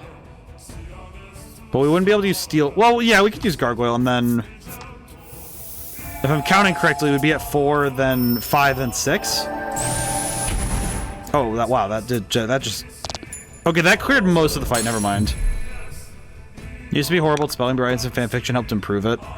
I actually think that my formatting was what got fixed up when I started writing. I've only written up what spoils all Xenoblade, so that I can wait till I write it out in my blog at the game's conclusion. It's the only game that does not have an ending where the characters have any agency. Character agency being maintained is kind of key, though, you know? Because it does feel kind of awful when characters don't have agency. Oh, man. Like, when characters lack agency in the story, it's like, well, then what were you fighting for, right? Yeah, I think that feels probably pretty bad. The idea that the story... Because character and player agency are key to great game stories, that it feels like your actions led and mattered to the end of the story. So having it so that it doesn't really add up is that's frustrating.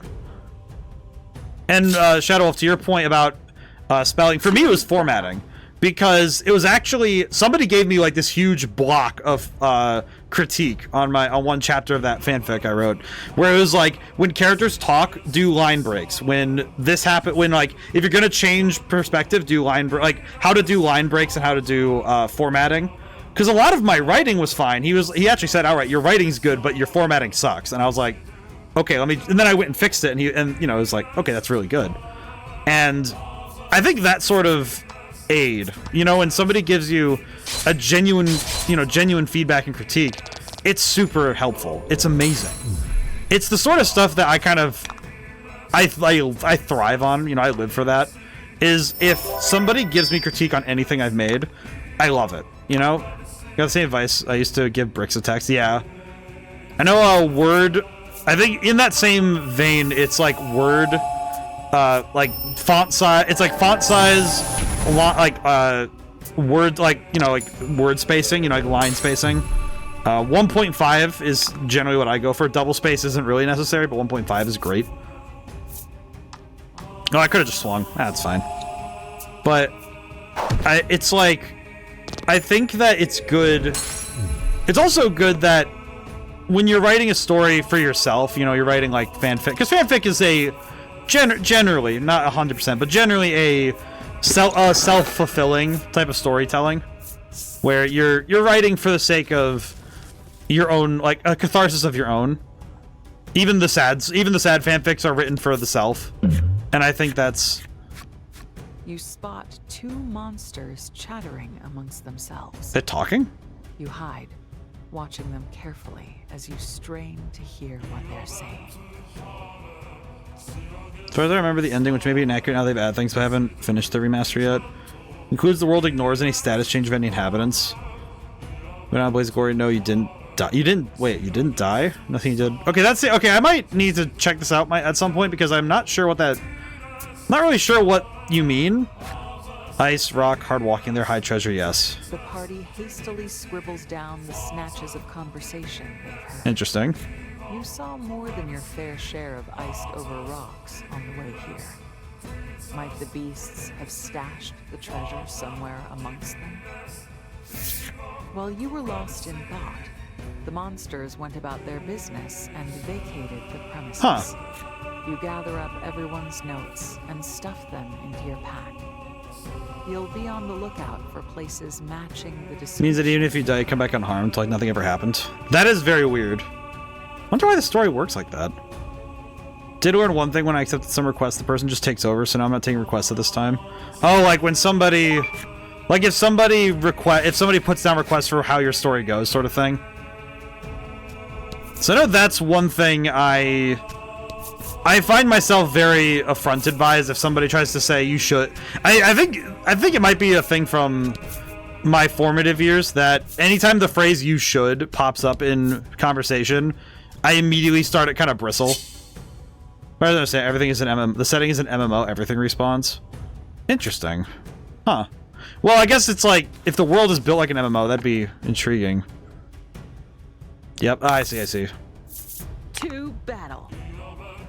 I feel like it does kind of suck when somebody really wants to help, like they have an idea. I know in game design, I think I've told this story once before, that I was in a conversation with somebody and they were talking about the high level stuff about a fighting game they wanted to make. You know, like, oh, here's the mechanics I want to use, and the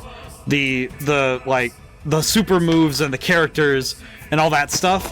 And I remember asking him, like, well, you know, like, how do you want to code it? What are the attacks that everybody's gonna have available? You know, that sort of stuff. You know, game designer stuff. And I just remember, I think I made him really uncomfortable, because I was kind of just I wasn't really ignoring the stuff he was, you know, he was talking about, but just that I was focusing on the parts of the game, like, because, you know, for me, the game design is the big point. Because without solid design, the game doesn't exist. And he had some answers, stuff he hadn't thought about yet. Well, and I think a lot of game designers who like start from I like video games and I want to make one, but don't have like coding experience and haven't done that yet. I feel like they are very much the ideas guys, you know, the people who have the ideas, and they really hope. And the best version of ideas guys are managers. Managers are the best version of ideas guys we have, where they actually do the work of keeping people wrapped around a unified plan. You know, they work to keep the team working together, right? And those are the best. Well, those are the best versions of ideas guys. Random roleplay based on my setting for the purpose of getting my players to ask questions I hadn't thought about yet. That's clever, but I think the tough thing is in games. From it, I learned that I really don't like teleportation, for example. I know for me, the thing I like portals. Not instant warping, but portals. I also like super speed, but I'm a big fan of the idea of like using portals to get around, because those are fun. I think that sort of stuff is always fun. Whereas instant teleportation, I think if it's a specific gimmick, it's fun. It can be fun, but you really have to sell me on it. Actually, funny thing, there's one instance of instant teleportation that I do really like reading superhero stuff, but not writing it. I want to write it at some point. I'd actually love to do. I think of all the story ideas I've had in my time. I think the stuff I really have wanted to do at some point is do maybe not superheroes, but because I do want to do superheroes at some point, but maybe not yet. But I do want to do stuff like I want to do something like, you know, super like paranormal, supernatural. Think about writing medieval things soon. I think writing medieval stuff is fun. I also am a big fan of historical fiction, but that's, you know, a thing. One of my favorite JRPGs is Eternal Sonata. It's kind of a lost game at this time from the wait, Eternal Sonata? Wait a minute. Hang on. Wait a second. Hang on. What?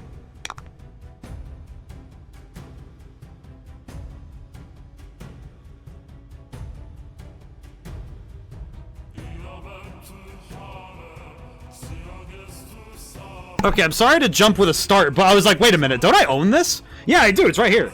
I was like, wait a minute, because I was remembering I got a bunch of PS3 games for Christmas, and I was like, oh yeah, and yeah, this one. Yeah, Eternal Sonata. PS3, let's see, on the back it's here, it says, cross the bridge between dreams and reality. Is that the one? Just took a picture of the tents outside. Is there a way on Discord I could share it? Don't know where I could, if I'm allowed. Do we have anything for, like, IRL? I don't think we have anything specific for IRL pictures, but let me look.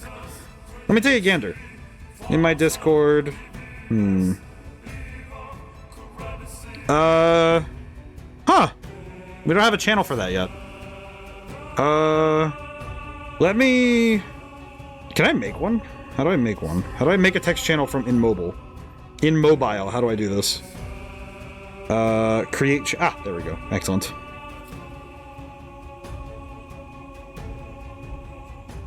There we go.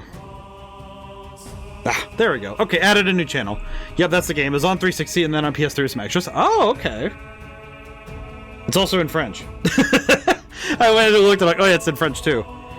I wanted to go look really quick because I was like, I remembered the name because I was like, wait, that was in the stack of PS3 games I was handed. Because I have that one. Heavenly Sword was another one that's on there. Because I know I got Heavenly Sword as well. Oh, and the original Dragon's Dogma, which I have not gotten around to trying out yet. But I know that all of them work because they come from the local game shop that they're really good about their game quality. Not even like a matter of question for me, where it's like, oh yeah, I know these games work. But yeah, I had to go look because I was like, wait a minute, I know this game. I need to check that out then. Oh, jeez. It's actually awesome. It's just like, you mentioned a game and I go, wait a minute. That's actually awesome.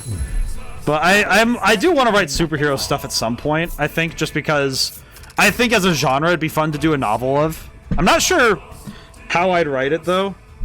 Oh, come on, chair. What are you doing? Okay, my chair is being goofy. Hang on. Come on. There we... There we go. The grooves in the floor are truly fighting me on this one. There we go. Whew, okay. Mash buttons. That's not too bad. Posted. Take a quick gander. Got a higher ranking card. Oh, nice. 50% chance for paralysis isn't too bad.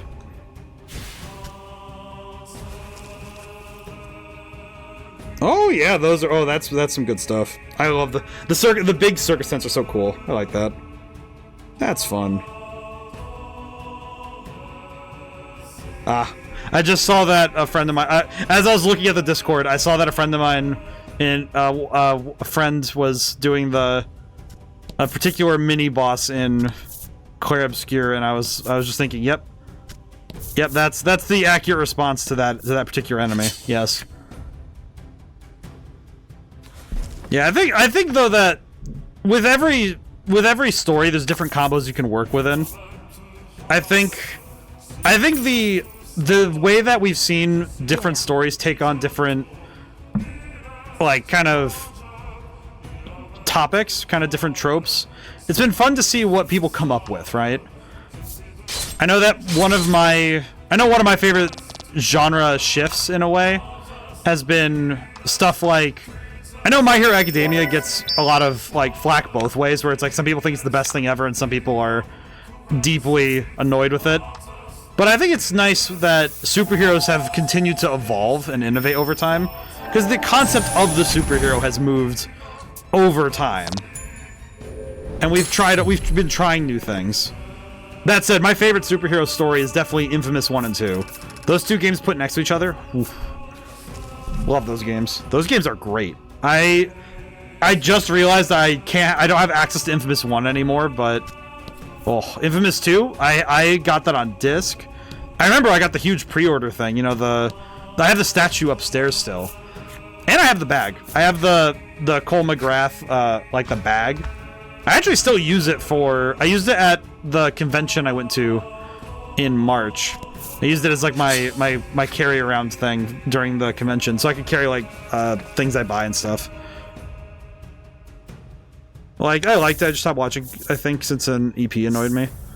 It happens sometimes. I know that, like, for me it's like I get a lot of my stories through cultural osmosis because I don't have subscriptions really, and I don't often really watch TV.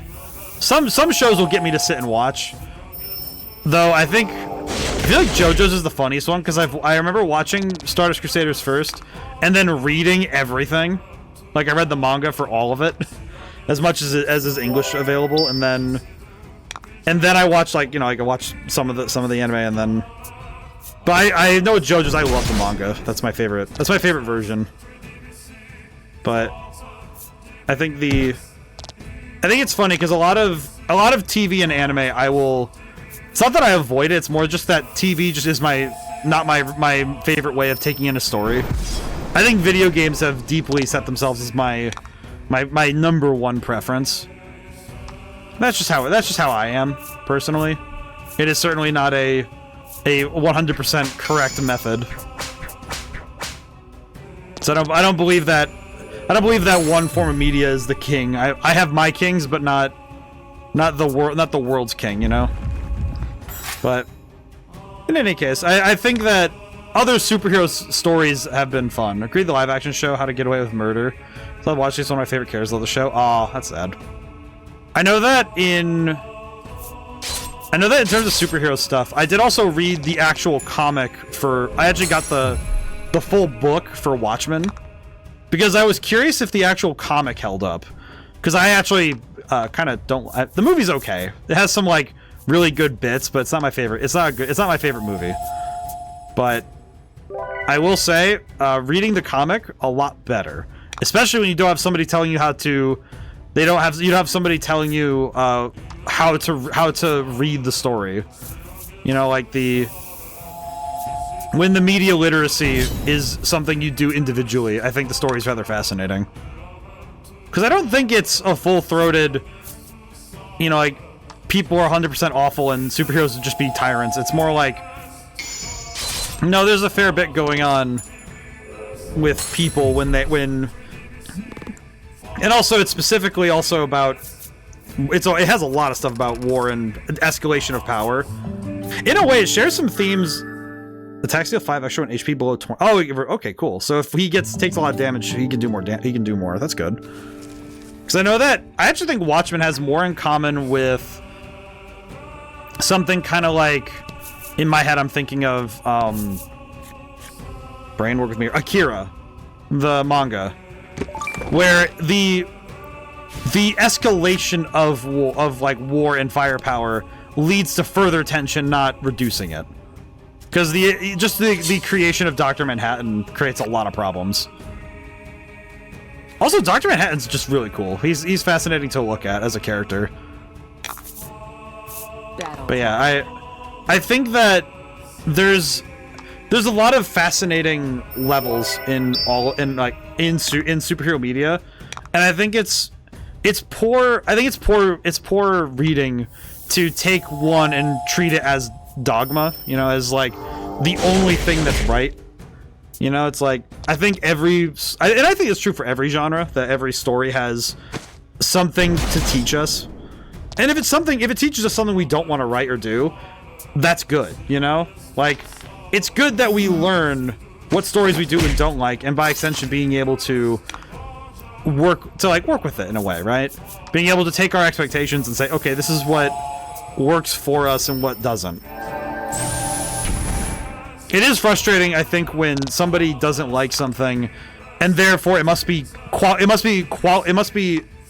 quantitatively like bad. It must be poorly made if I don't like it, right? That's that idea, and I always find that idea very frustrating, because it doesn't make sense to me to simply write something off because I don't like it. Because I try to look at the qualities of it and say, okay, well, do I not like it because of personal taste, or is it something wrong with it? Which is a very analytical way to get there, but it's a better way to get there, but not foolproof. I know in the case of to pull a more recent example of a game that I think actually has some deep-seated problems, Avowed, because I played that off stream, man, a good long while ago. And I gave it a full weekend. I think I played like 12 hours of it. 16 hours of it. I actually gave it more than my usual time. Because usually it's like first 4 hours, okay, I sort of have a ballpark, you know, I have an idea as to the game, but I wanted the game to prove me wrong. I wanted to not be angry with it. A tiny sphere of pure light appears before you, gently floating in the air. You lean in to give it a closer look. Your eyes refocus, revealing the form of a fairy, the likes of which you've only ever seen in books. That is a very tiny little dude. A fearsome beast lies within this wall. You'd best go home if you value your life, the fairy says solemnly, but you'll heed no such advice. After all, the fairy's probably a monster themselves. You press on. Fine, I wanted to stab you in the back anyway. The fairy fades from view, revealing a horde of agitated monsters. They lunge at you. Interesting. The fairies are not friendly. Understood. But I think it can be easy to use distaste as a method to write off a story, and I just will not do that. But yeah, Avowed, I kind of there are some things about the game design there that is very frustrating. I think my biggest frustration when I played it was that the game itself does not want you to be alone. Which is, I think it's the thing that in most RPGs for me, if I cannot be alone with my thoughts for more than 5 minutes, I crash out. I get agitated. Because for me, part of an open world RPG is the world that I get to personally, you know, come in, check it out, and explore. And I think that game That game having it so that once you start getting followers, you can't not have them. Most of my issues with shows are either the art style, voiceover that doesn't match lip sync, or a few others that escape me right now. I feel like art style is an interesting one because it's one of those things where if you don't think you're going to be able to vibe with it, it is, I think, a reasonable choice to say, okay, I'm going to step back from this one. I know that for me, I tend to let art style go because it's one of those things where, like, well, like I have little control over it. And also sometimes it grows on me.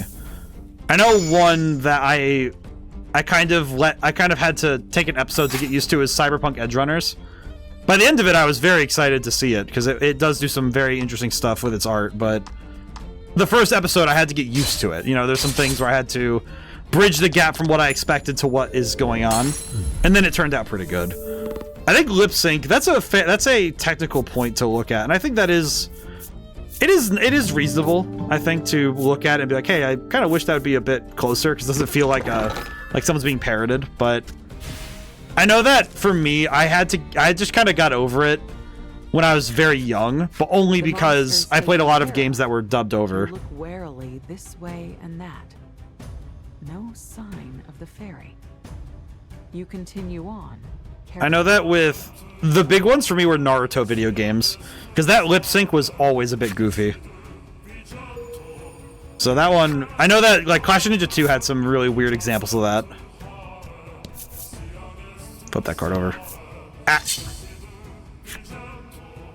But I know that but I think those are, it's reasonable though. It can be frustrating when it happens a lot. Like when it's not very noticeable, it's one thing, but when it's everywhere, you kind of go, okay, come on. I can see the frustration. I understand it. But yeah, I do. I think that Squid Games is one that annoyed me because I noticed the difference in the audio and the actors. Oh, I think live action. I feel like live action dubbing is a lot harder to sell. Like I think that's where I would just turn on the subtitles and just read, you know? I know that, I guess speaking on, you know, stories where characters leave, I also was thinking about Shadow Wolf's, when characters leave shows. I know that, it's kind of funny, my mom actually was watching The Walking Dead, and then when they killed a certain character, she was just like, okay, I'm not watching this anymore. My favorite RPGs on the 360 exclusive was Blue Dragon. It's interesting how the anime has the same characters but a completely different story. Oh, interesting. I've heard of Blue Dragon. I think I saw a preview of it in Game Informer back when that came out. I know that I was still getting Game Informer at that time. I have a bunch of the magazines still around my house, but I don't know if I'd be able to find the Blue Dragon article, but I remember hearing about it. Interesting that it's so different from the anime, though. That's weird. Wonder why that is. End wall midpoint. Are we outside now? Though you've clearly ascended, the cave has brought you once again to the end wall's exterior. The only way up from here is straight up the end wall's sheer face. Head for the top of the end wall. Okay, I think we want to save again. I feel like this is a spot where we want to save. I don't trust like that.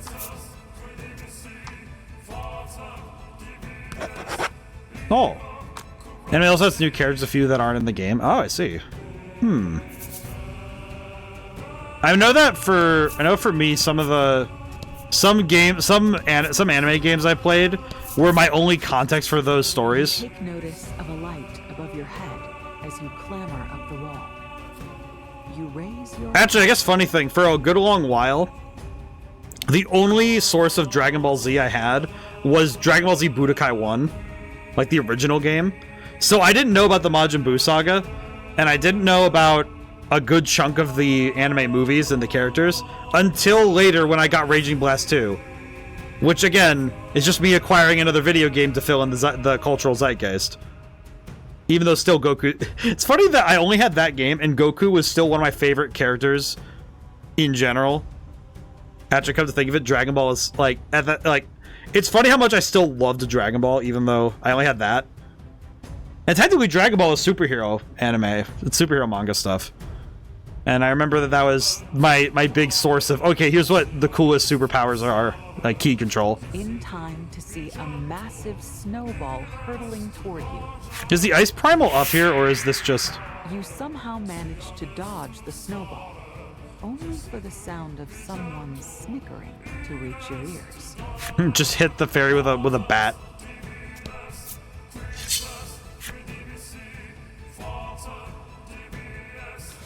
It is. I think it's interesting though when games are your only point of reference for certain stories. Battle time. Because some stories, it can be really fascinating to see as the only source, right? Because you'll have some inconsistencies. I only got into DBZ because of friends. My first true anime is Rurouni Kenshin. Oh, that's a great choice. That's a fantastic choice though. Deadly poison, 2 to 12. Yep. So 2d6. Okay. I know that stuff. All right, so that one we're not. So the one with poison we don't need to worry about in terms of primary attack. I guess going back to some game design, to focus on some game design stuff. When you poison an enemy, I know that I've actually been bad about this in specifically when it comes to when we've been playing Fuga lately on Wednesdays. That if I poison or otherwise deal damage to an enemy, it's generally preferred to. It's generally preferred to let the debuff stay. Emerald Invasion. Oh. Ooh. Hi, Emerald. How's it going today? Oh. So hoping to get the DV second season's bloopers. Wait, Rurouni Kenshin has bloopers? Oh. I need to look into this. Emerald, how's it going today? I see Emerald Invasion. My brain's like, oh. I did not see how much damage I did. I should probably heal. I'm gonna heal Ale up while I can. Yep. I need to... that's fun. Man, that kind of reminds me a little bit of the Phoenix Wright Ace Attorney. The Phoenix Wright, the anime they made of the Ace Attorney games. They actually had bloopers, and it's so funny. They're so raunchy. It's hilarious. You know that sound that plays when you see an animatronic outside the office in FNAF 1? Yes. I do know that sounds very well, actually. Remember an interesting horror anime I watched was Another? Like, it was called Another? Or... I need to look into this. I need to inspect. Wind damage to all. Ow. Ow. That's a lot of damage. Alright, that sounds cool. What's it about? Or I guess generally. Like, ballpark, what is it about? Because now I'm curious. Okay, we took a fair bit of damage there. Okay, the fights have suddenly taken quite an interesting turn now. I made that noise when I was working, saw my supervisor way down the line just staring at people. just kind of just sitting there, just... all you hear is that noise, it's like... Whir. Oh, I feel that. I feel that. Owned cards. Do we have any quality? Oh, we have one quality. We can use that. No, you know what? That's not worth it. We'll just use one of the normal ones. We can heal, actually. One guy actually read his line on helium. At that point, they were doing it on purpose. Ah, I see. That sounds fun, though. It's nice when they have fun with it. One class at the school is cursed and has an extra student and things happen. Oh, I see. Kind of, I don't know why I'm thinking of it, but it reminds me a little bit, off of just that base description, it reminds me a little bit of Misao, where it's like, okay, well, one student has omni-cursed the school, and now you just have to deal with the fact that this is everyone's problem. It is our problem, not just your problem. It is our problem. Yeah, I like the Ace Attorney bloopers are hilarious. I think those ones are very fun. Okay, I think this is I feel like this game definitely has had the most bizarre shift into dungeon crawling. Is there anything this way? No. Huh. I do like the concept of a place being omni-cursed. Just like so unbelievably cursed that it's the worst thing. I know Misao, that game is like my touchstone for that, but I think it's funny to consider the idea of of a place being that level of cursed. Let's see. Yeah, let's do this. I feel like this battle... I feel like these battles have definitely gotten a lot more complicated just because of the number of enemies. But also because there's a lot of high damage out here. I'm a little confused by the damage output. I think that's what's been interesting to me. Just the raw amount of damage that all these enemies do. Because that has definitely been a interesting point. It's just how many enemies here do so much damage. Okay, I'm gonna try and knock this one out. I'd like this fight to go a little faster, please. All right, not too bad.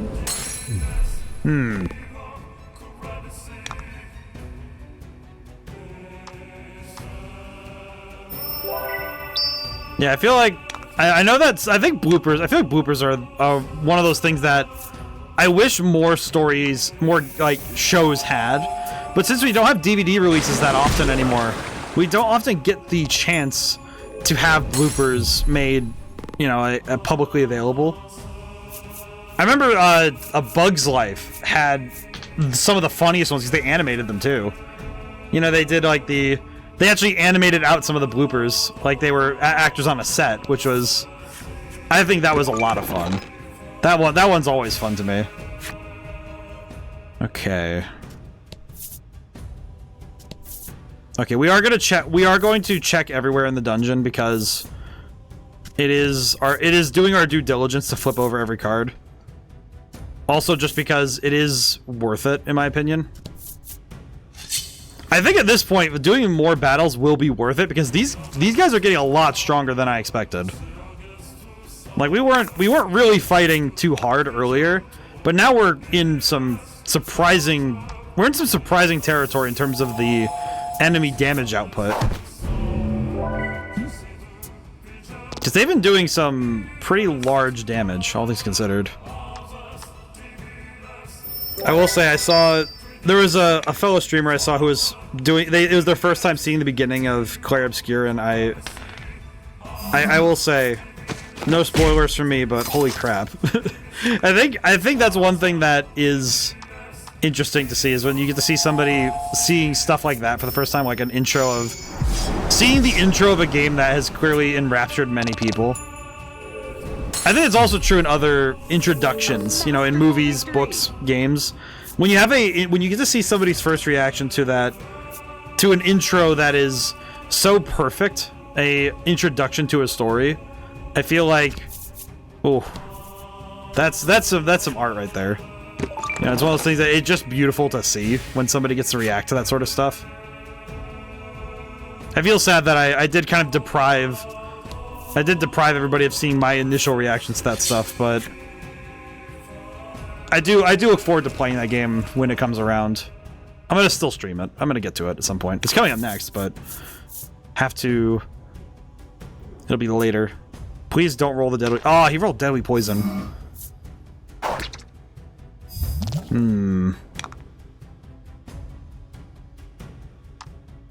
Okay, real talk, I might actually want to get rid of that. I might want to get rid of that, because this fight looks like it's going to be a long one. Another... Ah, yes. Yeah, we'll just get rid of that. I don't know if it'll be worth it for me to do this now, but I feel like it will be. Something tells me it's good that I deal with that before it's a problem. Because I don't know if I have the means to deal with all of these enemies. They're getting better rolls too. That kind of sucks. they're getting better damage output. That's not good for me. It's one of my favorites that I love to rewatch. I know that there's an anime that's very not well known that I watched with a friend of mine called Gakko Garashi. It's a zombie show, and I can't say much more about it just because the first episode kind of gets the premise down, but it's one of those things where the psychological horror of it is a lot more potent than the zombie stuff is one thing, but I think the real point of the story is the psychological aspect. And I remember me and my friend watched it, and we were like, oh, it's, you know, it's probably just zombies, and, you know, it's gonna be kind of a cool, it's gonna be kind of an interesting story to watch. And we were not expecting the actual emotional turmoil that we were gonna go through watching that. Oh man, it's only 12 episodes too, and it's like one season. They wring every bit of emotion out of it. It's really well done. I think especially stories like that are just special. Especially ones where they write a season and that's it. You know, it's like, okay, 12 episodes, here's your show, and that's it. And they put so much faith in it. And I think personally, I think it's kind of, to me, it's a little bit cooler than like these. For me, I think it was like, I do like the long-spanning sagas, you know, the Odysseys and stuff. I like those. Those are fun. I like the big, long, winding stories, but I have a deep appreciation for the ones that are digestible in a small time, you know? The path before you is littered with bones. Yeti? Polka picks one up and examines it. They are indeed human, he says grimly. Oh, this is where all those people died. Just then, another ball of light appears before you. But this one seems different than the last. The Frost Primal lives here. I think it'd be wise to turn around and leave, the fairy says, clearly trying to be helpful. That sure sounds like a trap to you. The party readies their weapons. The Frost Primal's real, I'll have you know. So it is where the third primal. Oh. The fairy fades from view, revealing a horde of slobbering monsters. They set upon you. I will say the two bugs, for some reason, the way they look, now that I get to see them closer, I don't like that. I don't like that at all. I'd want to watch Mobile Suit Gundam Wing and record of Eidos War. That was a long series. It's like I have nothing against long series, but I feel like it can be kind of painful to look at the size of it and realize what you're getting. It's the same with exceptionally large books as well, where you have a book that just feels implacable. You know, you're just like, okay, how do you approach this story, right? Where do you begin? And I think that can be its own sort of problem. Let's see, how do I want to do this? I think I want to go for Steel Primal, maybe. I think if I could generate that, that would be good. Mobile Suit Gundam Iron-Blooded Orphans is really good. I've heard of that one. Oddly enough, I've heard of that one. I think it's... One thing I am surprised by, I think it's just because of what was available on TV for me when I was growing up. But I never got to see Gundam until I was pretty much an adult, really. It's one of those stories I just didn't get to see.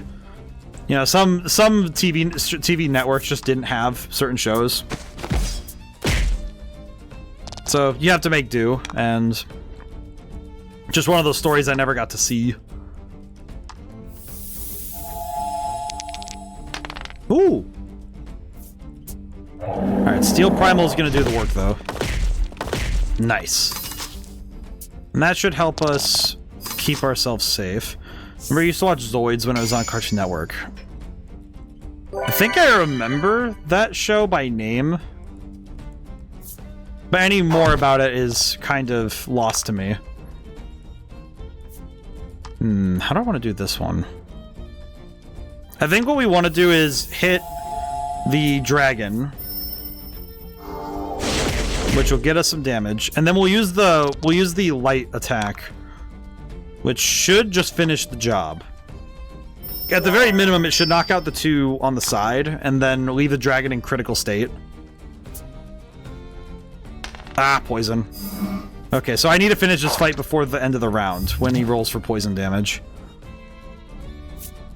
Ow. So that should be possible, though, because with Light Storm we should be okay. Yeah, this light attack is doing big numbers for me. Yep. Knockout. Actually, Lagol's crit chance is just huge anyway. That's kind of awesome. Whew. MGSW's 43 episodes, that was longer. Oh. It's a welcome surprise when something's shorter than you expected. I do know that... I know it's a bit of a... It kind of feels mean. It kind of feels like a weird one to pin the long series needle into, but... Those bones, were they all the fairy's hapless victims? Among them may well be the remains of the old woman's son. One thing's certain. Next time they appear, you're not letting those fairies get away. But, One Piece. I love One Piece. I do love One Piece's world building, and I like its characterization, because it's a lot of it's really well written, but I do think any anime, and by extension any manga that goes that far in, it's like, okay, there's a certain point where how do you even begin to approach the story without having to full send devote, right? And I think that's a tough call to make, you know? Ow. One Piece though, I got to the Elves arc. I had to stop it. I had to stop like early. Mainly because when I ran into One Piece, you know, like for myself, it was at a point where I didn't have time to sit and read. So I wasn't really able to continue that exploration. Which is a shame, because I think I probably could have given it more time. I did watch some reviews about it, and I was able to at least get an idea of the story, but it's like, that's not the same. You know, it's just not the same. Nah, I finished the fight.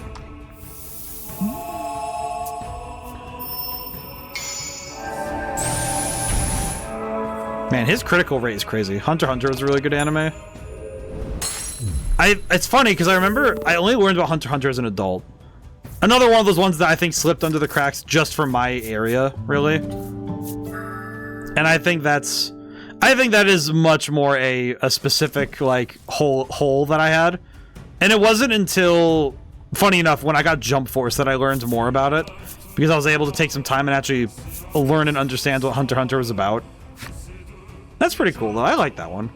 I think that one, the Nen system, is really cool. It's like, I think a lot of writers...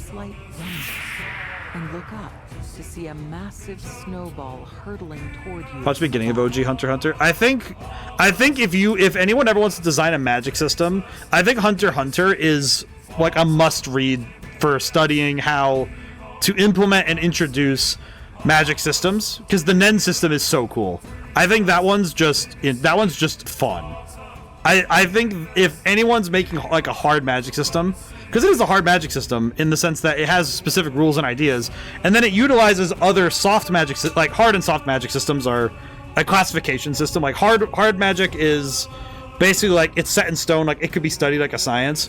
Soft magic's more mysterious, like that's very reductive and very general explanations. But basically, Hunter x Hunter does both, where it has hard rules and like very specific like ideas for how you can use and not use Nen, and then it has the like other side of it that's vague, like, oh, but each character has a different method of using it, and it's really cool. The different combos work really well. Netflix 7 Deadly Sins anime. I watched all the EPs and really enjoyed it. And see why some people don't like it. Watch it on Funimation, a channel on Verizon TV. I know that some shows I got to see through Foxbox when I would go to my dad's. I never actually got to watch Funimation specifically. I got to watch Foxbox, which is also where I got some of the Funimation dubs of Yu-Gi-Oh! GX. Because Yu-Gi-Oh! GX didn't air in my area on my network, which was a shame because I loved Yu-Gi-Oh! GX.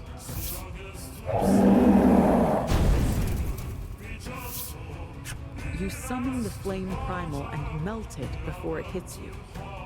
You lock your eyes on the top of the... I feel like 7 Deadly Sins is one of those ones that it feels kind of like coffee. It's like acquired taste. Either you like it or you don't, and some people just will not like it. And that's fine. 7 Deadly Sins, that's the one with S. Is that the one with Escanor? If I'm trying to make sure I pull the details of my head properly of what I know. Oh my god, what is this Donkey Kong looking track?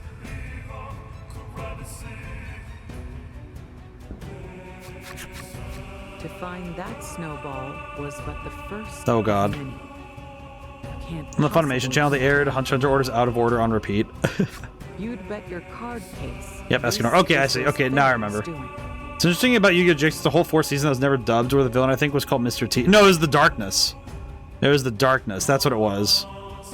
We'll just have to avoid them as we climb, Ligol says. Perhaps concerned after you overextended yourself. Yeah, I love that. I did actually have to go and look up that 4th season. When you approach a snowball, it drops towards you 1 space for every space you move. Snowballs will damage you if you hit them. Move left and right out of their way and make your way to the top. Beyond this point, you'll be unable to save and load. Will you save your current progress? Yes, please. This I remember. Yeah, I do like Yu-Gi-Oh! GX though. It's a lot of fun. Save. I see. Yeah, we are definitely... We're approaching some massive... We're approaching something massive here. Here we go. Also, we're way past the hour mark, but I hope everybody's having a wonderful week, because we're going into a very, I think it's going to be a very nice weekend, personally. Okay, so now it's gone. Okay, I want to juke this one, because I wanted to go down. Okay, am I able to zoom in and out, at least, or no? Oh no, I can look around. Okay, cool. There's the exit. Okay. Oh, that one just moves. Interesting.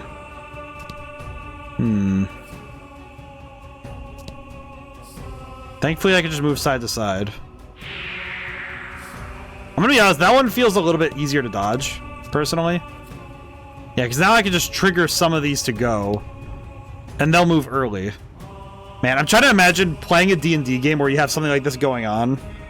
Oh my god, trying to set up all these cards would be a pain. Okay. Oops.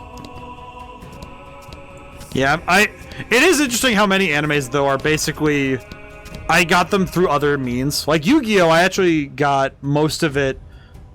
I got most of it through either Duel Monster, like the original anime, or the anime... Okay, I own a DVD that explains how to play Yu-Gi-Oh! And it's like an instructional video, but playing Yu-Gi-Oh! And it's old school Yu-Gi-Oh! So it was like... It would have been when, I think, Battle City was airing. Because it was like... Well, no, it would have been before that. Because it was when the original starter deck Yugi and Kaiba were out. Because they used those decks in the DVD to play a mock duel to show you how to play. And it's really funny because Joey Wheeler is commentating the whole time. And I remember that very well. Make your way past the treacherous snowballs and find another passage inside the face of the cliff. It's not too far to the top now. Seeing how little is left fills you with enough determination to keep going.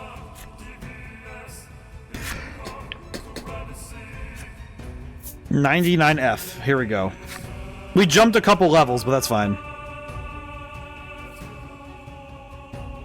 Yeah, I do think I think anime has an interesting relationship with video games now, because in the 2000s and 90s, a lot of video games were being made for various anime and manga, but it wasn't a foregone thing. And also the ways that they handled it were all so different based on each one. You know, each one was kind of specifically getting certain games. I know, like, JoJo's Bizarre Adventure had that original fighting game for Stardust Crusaders kind of thing, and there's a couple other ones I can think of. You know, there's like the various Dragon Ball games. Yu-Gi-Oh! Zexal, watching sub and dub at the same time to compare them. Oh, interesting. I haven't actually...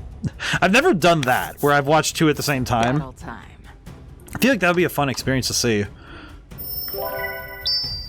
But Yu-Gi-Oh! Is interesting because it was a trading card game, and for a lot of American kids, when they saw those cards in, like, you know, the Walmart, that was a formative experience. Actually, come to think of it, I think Yu-Gi-Oh! Might be the reason why dragons are so planted in my mind as the ultimate fantasy creature. Like, no other fantasy creature in my mind comes even close to matching the ubiquitous nature of dragons. Like, because I remember back then I sold my Yu-Gi-Oh! Cards. Oh, I could go on about trading cards all day, but I remember being given the choice.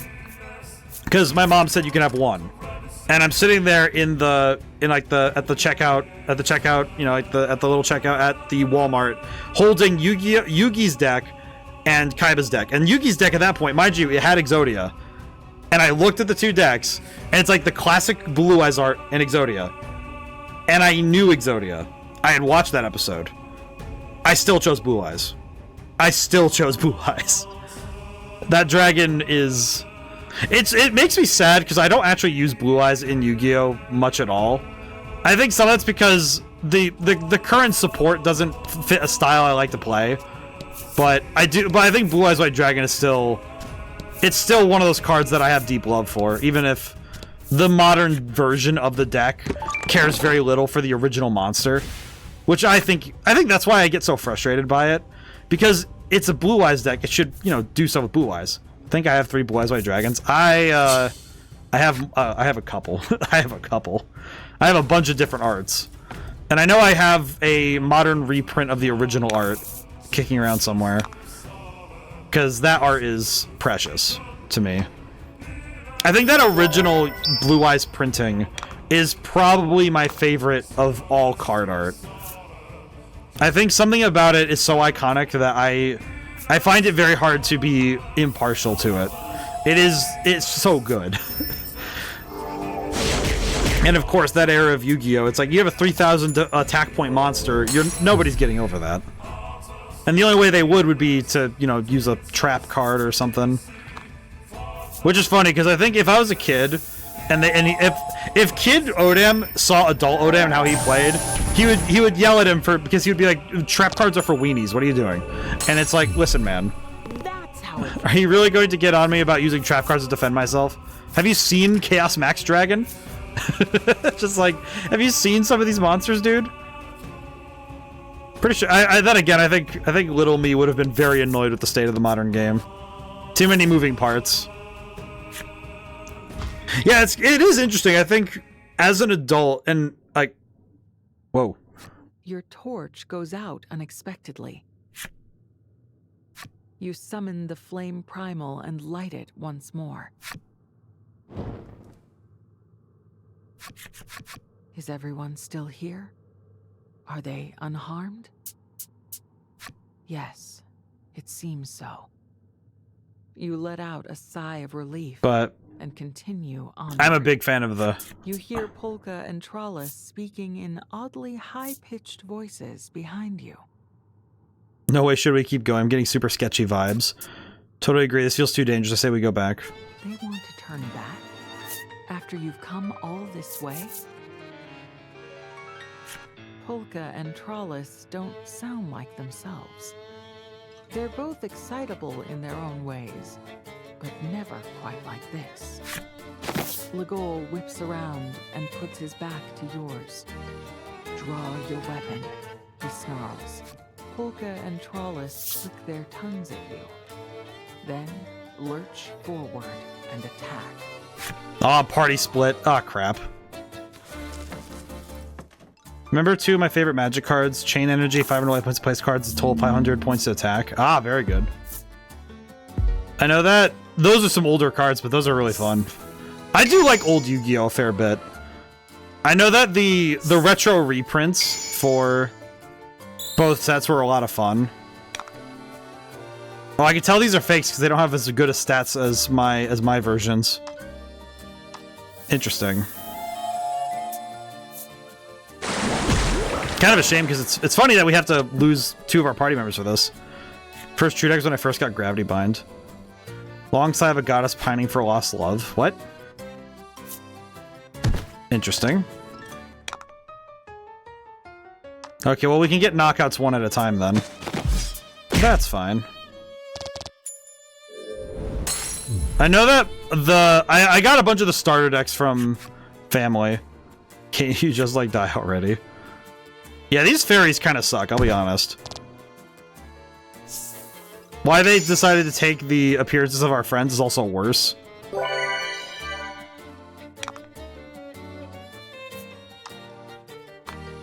Weird. Doesn't make me worry now because I don't know where Polka and Trollis are. Resisted water? Interesting.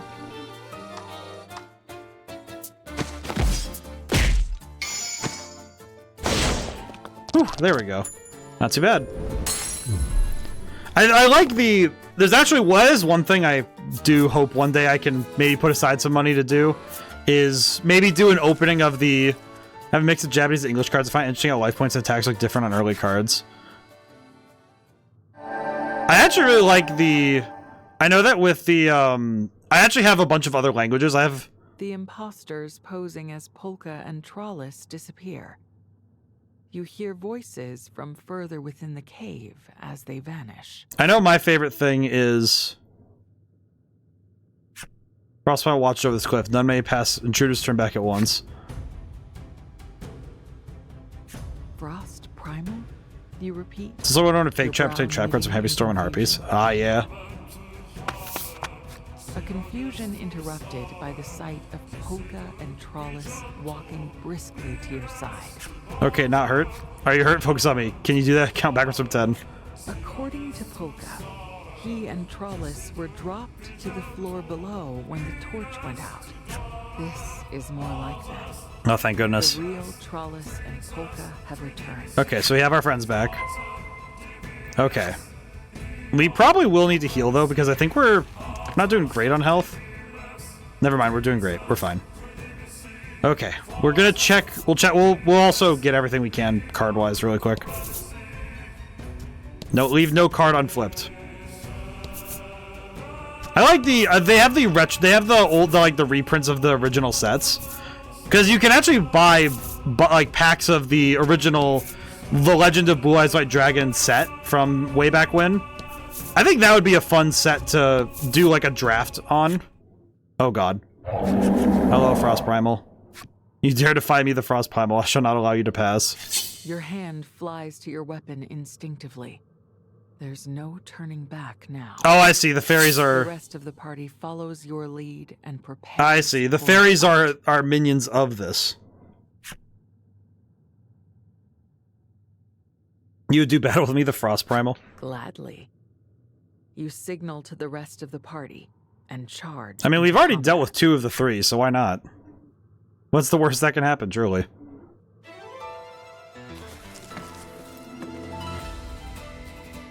I haven't heard this music in a while. Oh, there it is. Look at that. Boom. The big card monster. Alright, happenstance. What do we get? Please be gems. Defense. Just as good.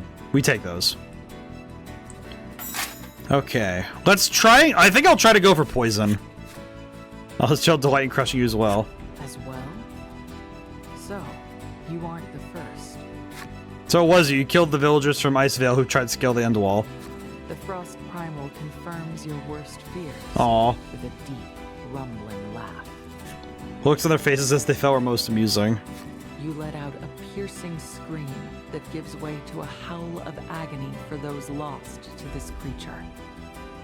The Frost Primal must pay. I appreciate Ale being this aggro about killing monsters. Good on you, Ale. The Frost Primal is mighty, but if you work together... Alright, here we go. Time to bring battle. How do we want to do this? I think we need to save up for Flame Primal. I think that's our goal. Like, big goal is defense. If we can land defense down, we'd be in a big... Periodically recover 20 HP for 99 turns. What? That is so much recovery. 1, 2, 3, 4, 5, 6. This would be 4, 5, 6. Okay, yep, that'll work. We need to boost up because we want Flame Primal to hit for a lot of damage. Because we want to really deal big damage. That's the objective. Alrighty. He recovered, but it's okay. Oh, we're up to 40 attack. Oh yeah, Flame Primal's gonna do big damage. Okay. Here we go. Whew. Okay. It's also that I learned. I do like the Yu-Gi-Oh talks to make me. I'm gonna think about Yu-Gi-Oh all the time. 6 attack, deal fire damage, inflict defense down. Here we go. Big damage. Oh yeah, that's the good stuff. That's the big stuff. Deal 15 damage to all enemies, nullify status enhancements and healing effects. Ow. Okay, on Polka's next turn, we can... On Polka's next turn, we'll recover. Because we can use that turn to use a salve, an Omni Salve. Add value of roll to attack and deal fire damage. Let's do that because I know he's weak to fire, so we'll do that. Hey, and we got lucky. So some of my Naruto trading cards are Duel Masters cards. Oh, Duel Masters! I haven't heard of that game in ages. I know one of the other ones that I remember is the Zatch Battle game. I didn't get to play with anybody, but I had some of the cards in the little books. I think the fact that you kept your deck in a book like you did it, like they did in the show, that's a flex right there. I think that's really cool. Oh wait, I was supposed to use the. I'm supposed to heal. Crap. Ah, that's bad of me. That's bad of me. That's okay. We'll make it work. It's fine. It's fine. Thankfully, HP wise, we're okay, but we're gonna seriously have to make it work. Nice. Okay. Inflict curse on all enemies if roll is 4 or greater. Oh. Well, that's great. Curse. What does curse do? Duel Masters is still a video game for the PS2. Oh, the curse. Okay, so curse. Okay, curse ruins HP recovery. Okay, we'll use. I think what I'll do is use Trollus's turn to remove the curse, and then Polka's turn to heal. It does mean we'll lose some damaging turns, but we kind of need it. We don't want to be caught off like this. Where is it? Here it is. Cure all ailments of status except KO. Yep. I haven't thought of Duel Masters in ages. I felt bad because they never really printed more cards near where in my town. I remember I got some, but I know the other big one in my school was Bakugan. I think Bakugan was probably the. I'd say Bakugan was probably the biggest one at my school besides Yu-Gi-Oh. I guess funny thing, Magic the Gathering never took off in my high school. It's actually one of those card games that just no one ever talked about. There might have been 1 or 2 people playing it, but Yu-Gi-Oh was like the card game, which I find surprising. I don't know. It's like it's interesting that that's the case. Ow. Okay, well there goes all that healing I just did. So Polka's turns are going to be using salves from now on. Truly a noble goal. Yeah, we're going to need him doing more healing stuff because we are in. If this fight continues, we're going to be in danger. Especially if we get caught. If we get caught out like this, like where we just are stuck fighting, we're going to have trouble. So we're going to need to keep up our. We're going to need to keep up the best we can. Okay, Sav. Polka, that's actually a character in Eternal Sonata. I think they pronounce it Polka, but it's like P-U-L-C-H-E. It's a little different, but it's like it's similar, but not quite the same. But it's pronounced the same, which is funny. I know Eternal Sonata is about music though, so I really want to check that out. It does seem like it seems like my jam, frankly. Ow. God, that is so much damage. Okay. I'm okay though. I think we'll go for the Flame Primal again. I think if we do that again, that'll be enough to settle the fight. 5, yep, and then we do 6. I don't think. Yeah, 10. Not great damage, but god dang, he keeps recovering. Okay, that's good. And we'll use Polka's turn to recover. Items. Yeah, we have to heal again. This is why we brought all these items. We brought all these to heal. We did this for a reason. Okay, and now we can use the Flame Primal again. Which should, I think this should reasonably deal enough to get us ahead a little bit again. Water...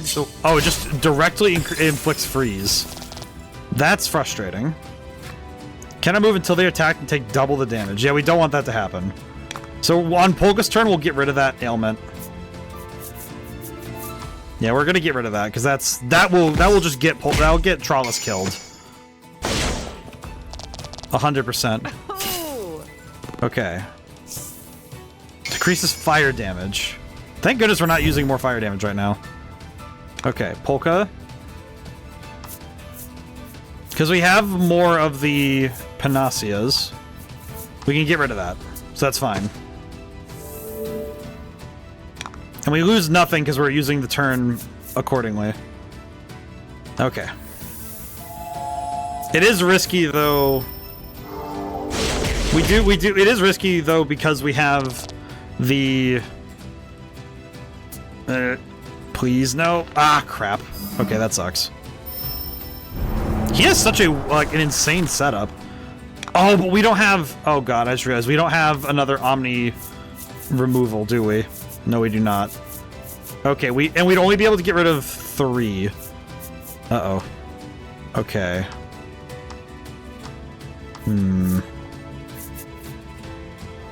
know what? If we go full tilt, I think we can win. I think we can win if we go full tilt. I think with him still in defense down, and we still have some time before his next turn, I think we can win. But it's gonna be close. Yeah, this is gonna be insanely close. Oh, god dang! Why does he get boost to his damage output? I mean, granted, it makes sense, but man. Okay. Item. Do we have anything that would? Well, I guess we could use the Soothstone and immediately get the usage of the Flame Primal again, which would be basically a guaranteed win card. Unless this doesn't knock out, which in that case I'll be scared.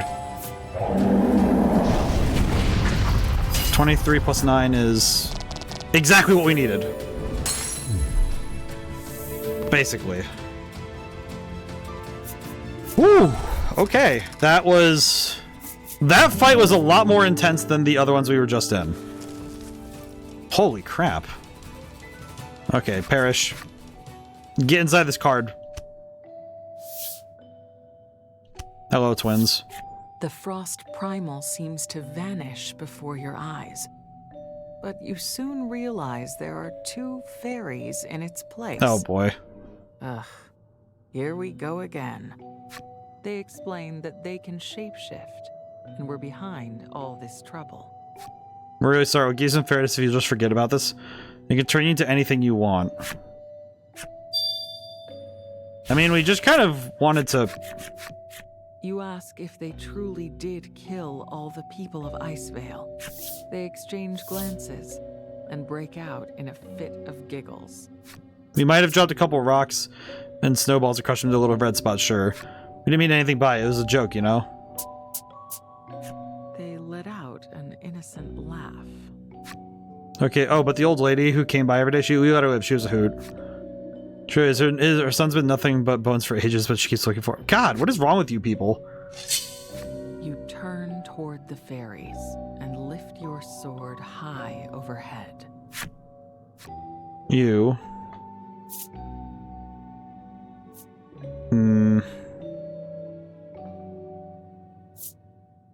Part of me wants to just bring it down hard, but...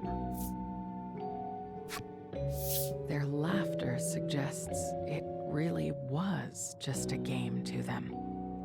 Maybe they have a different sense of good and evil than humans do. But that doesn't absolve them of their crimes. Your arms tense, and you swing. The fairies mock you mercilessly. We'll tell Mother on you. She'll be so mad she'll turn bright red. Humans are the worst. You don't know a darn thing.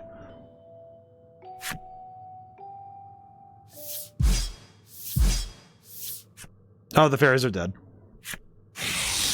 Ooh. In one slash, Legol slices them cleanly in 2, and their fluttering forms dissipate in the air. That's what I'm here for, he growls. Well, you won't be making cards out of them now that Legol sliced them in half. Remember one anime card captors watching the original one with English? It was interesting because it was uncut the stuff that was original in the dub. Still, you have no regrets. You were going to cut them down yourself. Onward. Leaving. Trollus chirps. Once again, her usual beautiful. sugar self. Thank you, Trollus. I know that one anime I want to watch because I heard that some of the scenes are even more emotional in that version is the anime they made for Tales of the Abyss, because apparently it's super emotional and I want to see that at some point. You work your way deeper and deeper into the end wall until it seems you can go no further. Polka suggests you return to the sand skiff, which seems as good an idea as any. Return directly to the sand skiff. Yes, please. You agree to head back to the sand skiff as quickly as possible. Yeah, we might as well just head right back. No reason to... You exit the cave to find the blizzard has subsided. Polka ventures a guess that the fairies might have been behind the blizzard as well. Either way, there's nothing stopping you now. You should be able to ascend the rest of the way in the sand skiff. You gaze up at the impossibly blue sky as the balloons inflate, and you gently lift off once more. Up we go. Oh god, where are we gonna end up? At last, you float over the top. You knew this wall was not the end. We go up over the wall and there's just another wall. Second wall. Ah, summary. We're definitely not gonna land until it's time. Aw. Our heroes meet a solitary old woman. Aw. Poor lady. She'd patiently awaited her son's return. Yeah, I feel bad for the old lady. She didn't really get anything. They all wanted to go to Newterra, and these fairies were literally throwing them off the cliff. One of the things caught in the original English was a boy character ever crushed another guy. It is interesting how much they did localization at the time, right? Where they would cut story things because they were like, well, what if this offends the American audience? For a lot of the English dubs. Yeah, the old lady died. Sag. We made it up here.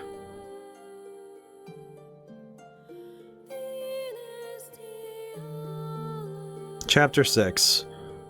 Newterra. Wonder what's up here. You now fly on the sand skip and jump between areas. Select the area entrance exit and choose a destination from the list. From the list? Interesting. Because now we can just fly around, right? Oh. Having made your way over the end wall, you are faced with a vast forest. Using a telescope Polka had been carrying, you search for a place to alight. Is everything just ice and desert? Whoa. Huh. From the look of it, there is only one safe place to land.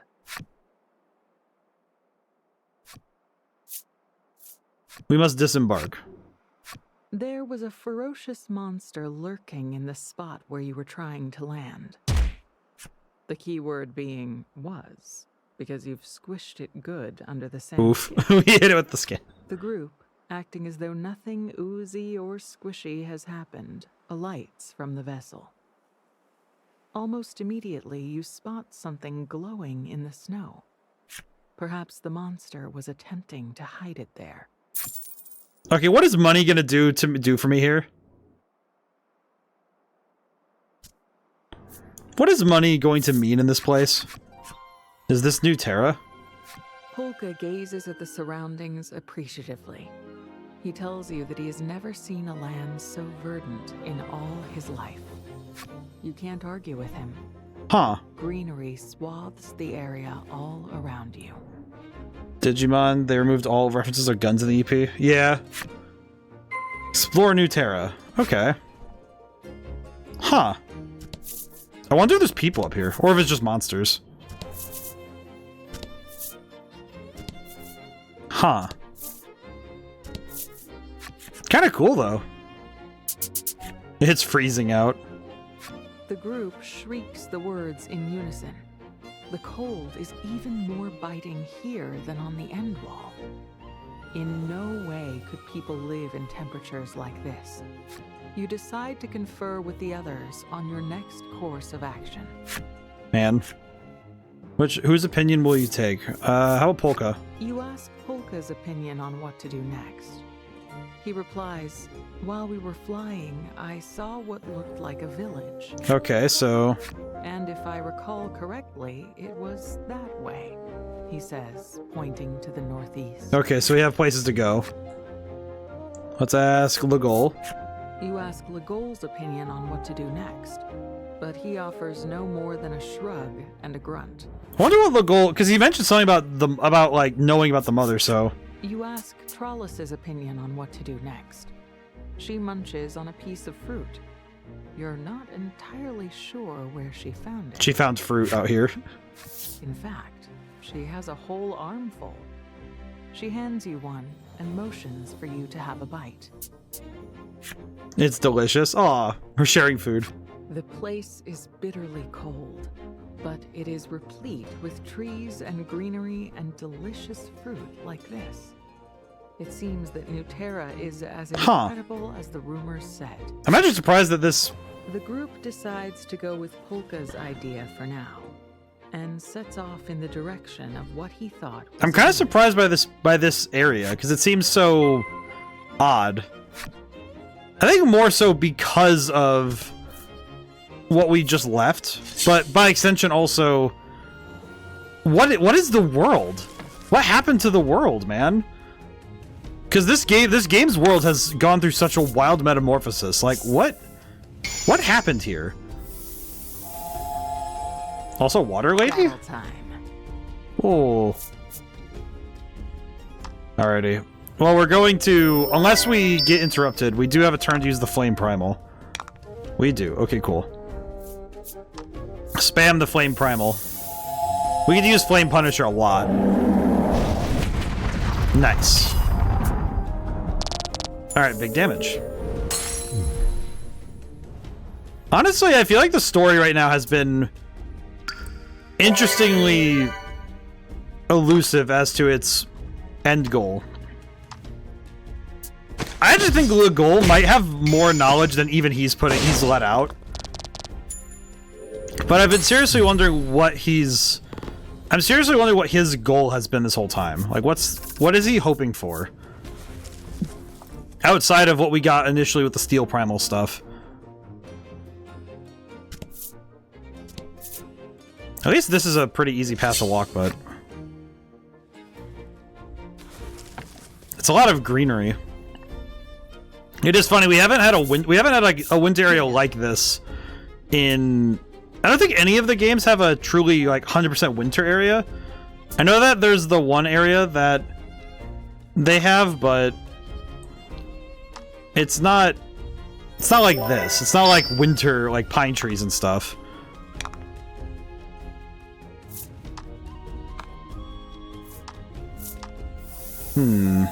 These guys aren't even fighting, so what's the deal? I worry that this is where the monsters are sentient and probably where Trollus is from. I feel like I'd feel really bad if I'm just like demolishing monsters and this is just like home. You know, just a normal place. I would feel kind of bad for demolishing people in fights then. But then again, I have no idea. We only have what the game has given us, which is at this point just the information that we've gleaned from walking around. Ooh. Oh, I could have gotten an upgrade to Galestorm. Ah, nuts. Oh well. Honestly, still good that we got Waterstorm. I think I'll take that and give it to Legol as well. He's been pretty good about having all of the all attacks. And it's been nice because he basically becomes the option for hitting everybody. There we go. Nice. Okay, cool. I like that. I like that. I guess the question is, do I want to explore the map first and see and check everything out or not? You discover a village nestled in a mass of trees. However, the place is quiet. Quiet enough to be off-putting. For caution's sake, you'd best keep your guard up if you're going to enter. Silent village. I don't know why, I'm just thinking like, oh yes, we're gonna have a Silent Hill bit here. You know what, I think I am just gonna go look around first. I'll get the map unlocked first, and then we'll go about the rest of it. The party happens upon a half-buried treasure chest. You dig it out, only to find it's locked. Polka boasts of his lock-picking skills. Huh. You take one look at it and announce that you could do it. Probably. You have no basis for this claim. You ask Legol if he could open it. He scrunches his face. Lockpicking isn't my strong suit. Bear With Me was a fun point. Quick adventure. It's interesting how Bear With Me, The Lost Robots is a prequel that should be played after the original game since it came out after the original. That's kind of fun. I think it's interesting when prequels become a game where it's like, don't play this before you play, like, don't play in chronological order. I think that's actually a point with some games that I think can be like something to point at and say, hey, this is actually why you play in release order. I think I know the Kingdom Hearts series, I feel like playing in release order is the best option, in my opinion. Because then you actually get to take your skills and take them into game mechanics as they get better. Trollis, brimming with confidence, announces she can pick lock good. This is the first you've heard of her lock-picking prowess. Who shall open the chest? Trollis. Feeling uneasy about your own abilities, you let Trollis again and again and again she kicks. She just kicks it open. Get a word in edgewise, so you swallow your advice and leave her to it. You notice the chest is now shaking on its own between kicks. What? It flies open and out comes a monster. Well, alright. I mean, we did technically open it, but I'm a little confused how we did that. I know that of point-and-click games, I think... I'm trying to think, what was the last one I've played that was really big? I can't remember. I know that it wouldn't count. I don't think it counts as one per se, but I know that Untitled Goose Game. Untitled Goose Game kind of felt like one, but it wasn't really a point-and-click game. I'm trying to think of other ones I've played. I know I've played a few on stream, but I'm trying to remember them all, because my brain's not jumping really quick to them. Which is a shame, because I feel like I wish it did right now. For some reason, I'm not really recalling them with ease. The gate. You ask if Trollis knew there was a monster inside. Yep, she chirps, her smile impossibly wide. You really wish she'd said that sooner, but decide not to voice the complaint. I mean, it was funny that she kicked it open. Oh boy. I do think this game's also had, I think in terms of the characters, I think we've had less of the party getting to just be, frankly, getting to be a little bit goofy, or at least getting to know them as people a little more. Because we've had a little less time than other games to get to know the characters than the other two. I think it's done well with giving us Ale, because I think Ale's story, being as it is, was an excellent touch. But I do think that some of this has been an uphill battle for the game to maintain itself. Because we don't get a ton of characterization with every character. We get some, but not a lot. So I'm thinking of the ways that this game, because I know that the first game you get a lot between your character and your dragon-like companion and Melanie. I'm forgetting my names are slipping me now because I'm trying to pull them all by memory. And then I think like your relationship with Laddie is so important to the Forsaken Maiden. So I think those two games set really high bars that this game was maybe in some ways inevitably going to have trouble matching. But I think this game does a fantastic job, but it's still just there's still some like issues because it has to contend with the other games of its own trilogy. I will say this music reminds me a lot. For some reason, it reminds me a lot of Monster Hunter. I think it's the flute. It's reminding me of the what's it called? Astera? Not Astera. Maybe it is. Maybe it is Astera. It's the Iceborne DLC's area because the music sounds a lot like this in the hub world. Oh, it makes me immediately made me miss my time playing Monster Hunter World because I kind of dropped Wilds, but I haven't really done much in the post. I don't even know if I'm in post. No, I'm in post game, but I haven't really gone back for more since then, which is kind of a shame because I normally like the Monster Hunter games, but I don't know what it was. Wilds just kind of. I don't even think it was really bad. I think I know story-wise, I got tired very quickly of it. You know, I should probably write down that I need to add it to my because I keep a list of the games I play off stream in a year. If I hadn't played them last year, you know, it's like try to keep a list.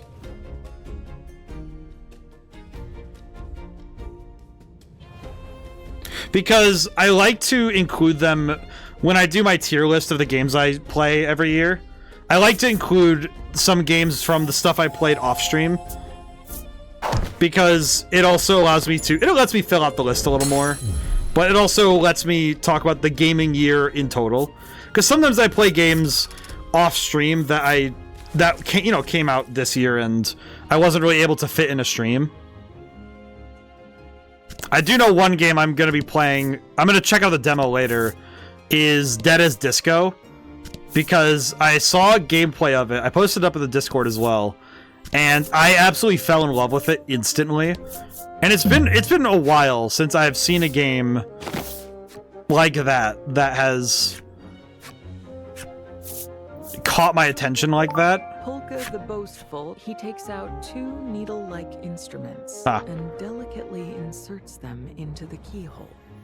They make very satisfying clicking noises as he works. Very good. But I know like every year I've had a list of games that I've added. And it's been interesting how some games have moved back and forth on the list. And how some games have moved up and down. And I think it's mainly because I rank them relative to what's in the year.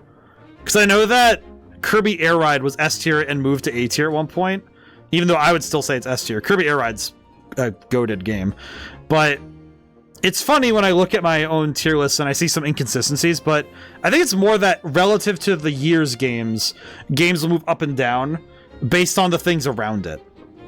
Because it's about this year in context. With a final metallic clink, the treasure chest opens. Polka turns to you. Told you I could do it, written all over his smug face.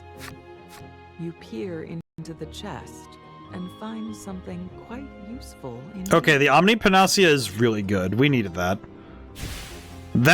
We actually needed a refresh on that. That's really good. Ooh, okay. Well, we've explored a ton of this map. I think what we'll do is we'll go check out this last corner, and then we'll jump back to the village, because I'm pretty sure going further north will just be more story stuff. So we can check that later, I think. And I think as long as we're decently prepared, we'll be fine. Should be good enough. Whew. Hope everyone's doing well. I think this weekend's going to be a lot of fun. I know that I'm going to be impatiently waiting, though, for... I ordered those booster boxes for the Final Fantasy stuff. I will say, not to talk specific numbers, but it is one of those. It has been one of those times where I'm thinking, thank goodness I pre-ordered when prices were at, you know, what was market value, because that's what I ordered them for. And every time I see how much the prices have gone up on TCG Player, I thank my foresight, my ability to guess that something that, you know, where things are gonna go. It's good. I'm grateful that I have that. I do think sometimes I turn that skill off when I'm streaming, though. The ability to guess the future in ways. Sometimes I turn it off just because I know that. I think sometimes being too lucky can be a bane when you're trying to have like a game with tension. It's interested in FF7 X Magic, but the price is way too high right now. Honestly, fair. I think the price, how the prices have jumped, it's astronomically out of range for most people. I think that is one reason. I would say that's also one reason why Magic is such a, like, didn't really have a place in my high school. Because I'm thinking back on it, well, because I think Magic's always been a bit more of an expensive game. It's always been a very expensive game to get into, and I think Commander... I definitely think Commander does push that even higher. I think Commander is such a weird format. And the speculation of cards drives prices even higher. And I always find that to be... I find that to be a little uncomfortable. I try to play on budgets as best I can, but it's never easy. If you're trying to play on a budget, it's always hard. Especially if you want the stuff like, the, you know, the cool new stuff. You want to get on the Universes Beyond stuff, and then it's just too much. Yeah, I try to keep an eye out for deals and stuff, but I think it's not that easy. It's never quite so simple, you know? Which is just a shame, because I know that a lot of new players like that stuff. I did have cards, but the cards got ruined, forgot how, so I had to get rid of them. Oh, that sucks. Yeah, I know that... I have seen some card collections just get demolished by weather or, you know, just a bad pest problem, or some just bad luck, but... It sucks, because it's just, it does just suck, categorically, when that stuff happens. Yeah, I think Magic's a tough game to jump into, especially because there's so many different formats now. So I imagine for some new players, it can be a rather daunting task to understand where you want to go. You know, it's like, okay, what format do you want to play? What decks are you gonna do? It's a lot. And I think especially for people who just want to get into the game for a specific thing. You know, like the Final Fantasy stuff is gonna draw in a lot of new players, but the price point might make people balk. You know, it might make people not get into it because they're not going to be willing to shell out. Which is reasonable. And that's not a point of shame to be shamed. But I do think those prices can definitely kill the chances of some people getting in.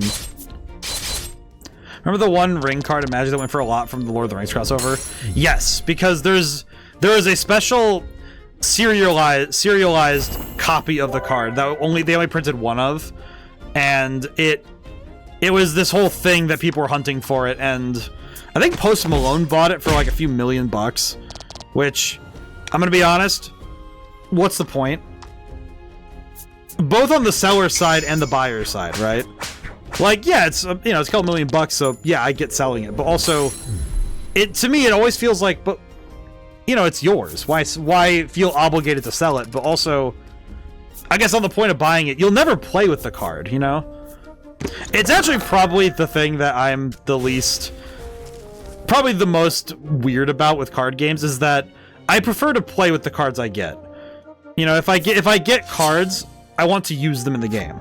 So whenever I get a really expensive card, I always feel like, okay, but can I put it in a deck? And if I can't, where does it go? What do I do with it? And I think in digital formats, it's a little easier because you don't feel, you know, it's like you get what would be an expensive card in a digital format. It doesn't matter. You know, I'm thinking stuff like Yu-Gi-Oh! Master Duel or Magic the Gathering Arena. You get something like the One Ring or in like a digital pack, or you get like copies of Max C or, you know, stuff like that. it's never quite as big a deal as when you get the cards in packs or buy them outright. Because it suddenly becomes a different conversation when you have to then, you know, talk and be like, hey, yeah, how do we begin to use these cards physically? Because, you know, if they get damaged, it's like it's gonna be hard to replace them, stuff like that. But even more so, I think envy's the thing that you'd be depending on your group, because my group's really good about it. I think my group's fantastic, so I don't worry so much. But I know that for some people, if somebody finds out that a card is expensive or that you have like a bunch of these cards, like I think envy's the biggest danger there. But nevertheless, yeah, I am much more on the I want to play with the cards than just wanting to hold on to them. Starseek. Oh, that's a cute ability. Try the middle one. Curative. That's not too bad. But yeah, when I open card packs, it's like, if I'm not gonna use the card, then what do I do with it, right? Let's see. Okay, it goes all the way over there. Yeah, let's go to the village and let's just go see what's up, and then we'll go forward. So what's in the village? Oh. The group enters Lovely. the village. You can see traces indicating the place must have been inhabited, but no sign of any people. The place is still as death, a ghastly atmosphere hanging in the air. I see. Legol seems to be frightened of something. Might he scare easily in places like this? In any event, you want more information. You decide to investigate the village. Well, this seems like a place rife with trauma. Weapon shop ruin. We have to check all of them anyway. I'll check the weapon shop first. We'll just go outside to inside. This place must have been a weapon shop of some kind. You note a number of still usable weapons arrayed on its shelves and walls. No small number of them look like implements of torture. What? You and the others give the distasteful shop a quick once-over and decide to be quit of the place. Be quit of the place is a weird turn of phrase, but I understand. Okay. The walls are riddled with claw marks and bloodstains. Was this place attacked by monsters? Recalling the subterranean village, you cover your mouth and drop your head. Feel sick? Trollus asks, worried about you. With your eyes cast downward, you spot what appears to be a scrap of paper with a drawing on it. Scrap of something one. I will say, this place? Yeah, this place is awful. This place looks like it was an inn. With a little tidying up, it should be perfectly usable. Legol is clearly not in favor of the idea. We're not seriously going to sleep here, are we? Polka counters that not only is there nowhere else to sleep, but critically, it won't cost anything to rest here. Free is key, Ringmaster say so. We'll rest really quick. Having argued down Legol's disagreement, the group decides to sleep. I mean, we need the rest anyway. Our HP is kind of not great, so good to fill up when we can. After getting a bare minimum of rest, you leave. One thing I have noticed with this game also is that there's a lot of times where it's just the party dealing with the world and not really.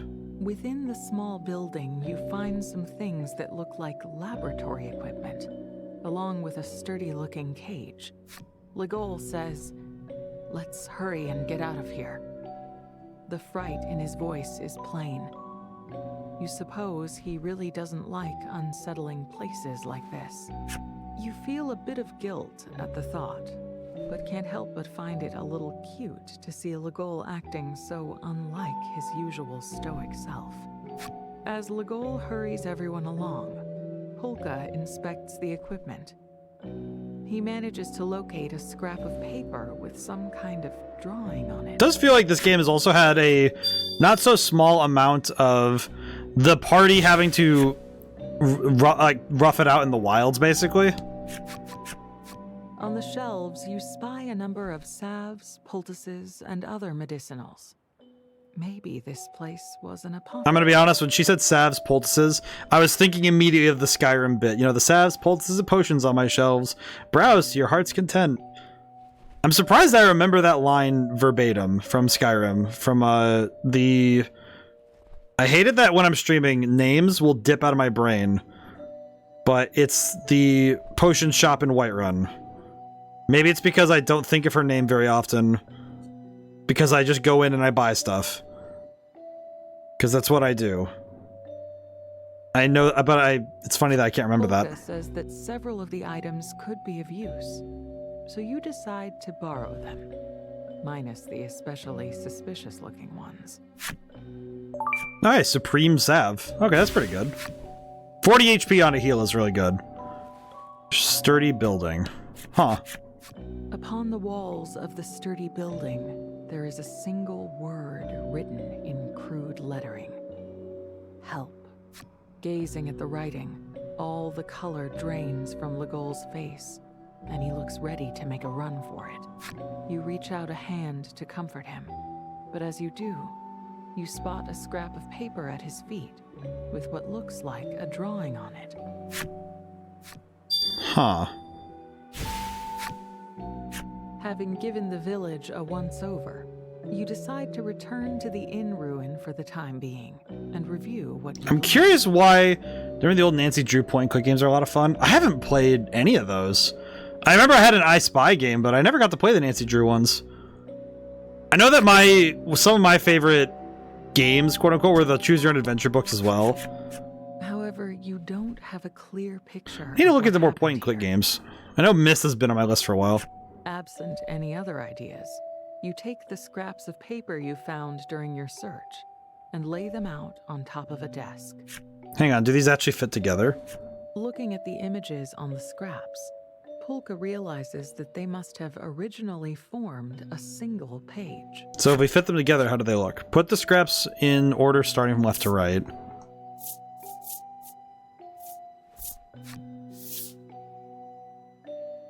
Okay.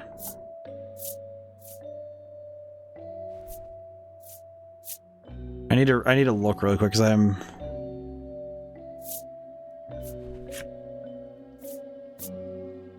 Is this right? This doesn't seem... Oh no, it is right. Huh. Huh? Oh, it must have been the other way. Cocking her head to the after taking a brief. Oh, I moment see what I need to do. collect yourself, Hang on. you decide to take. I think the first one I got was Game 16 White Wolf of Ice Icicle Creek. Together. Let's see. So I think it's this one. And then this one. This one. Aha, okay. With the scraps assembled properly, I just got it wrong. they form what appears to be a map. Map found in the Silent Village. Looking closely, you spot a flower drawn in one particular location. Why is...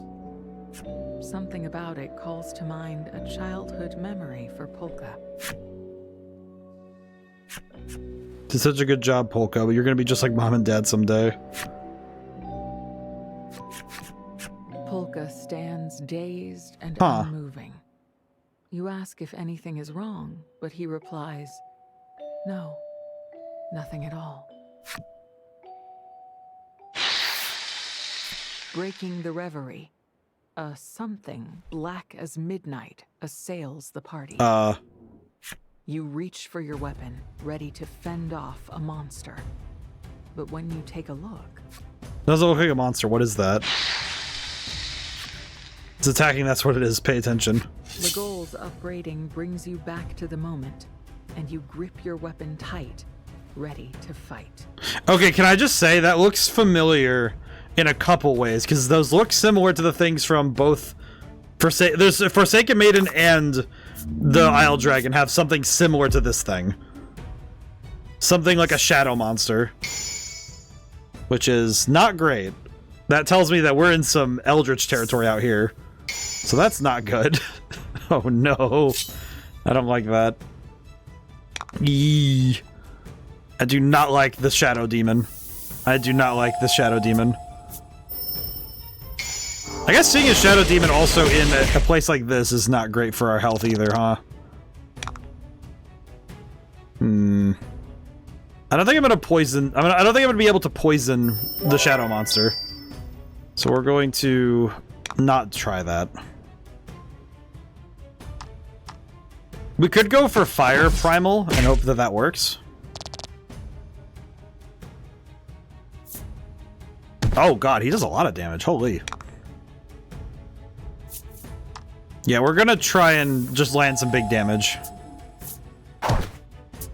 Okay, he's not that bad a fight, but... I think my worry right now is... What does that imply for the rest of this game?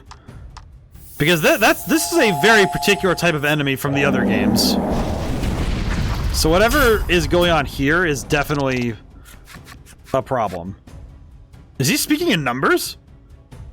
The monster-like thing's attacks are ferocious. Like darkness come to life.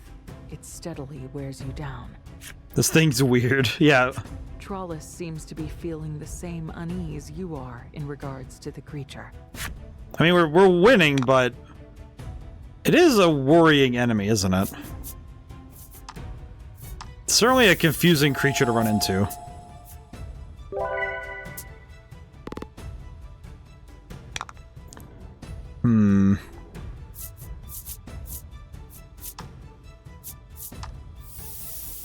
I think if we add attack here, we can guarantee a knockout on Ale's next turn.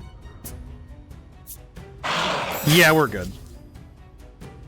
Yeah, this should be fine. Because now we have defense down again, but we also have... We also get the bonus of having no damage taken from this turn. I do wonder, seriously, what is going on with this place, though. Because what sort of monster is this thing? And why is it out here? Is the end wall just holding back something that we don't want to know about? Huh.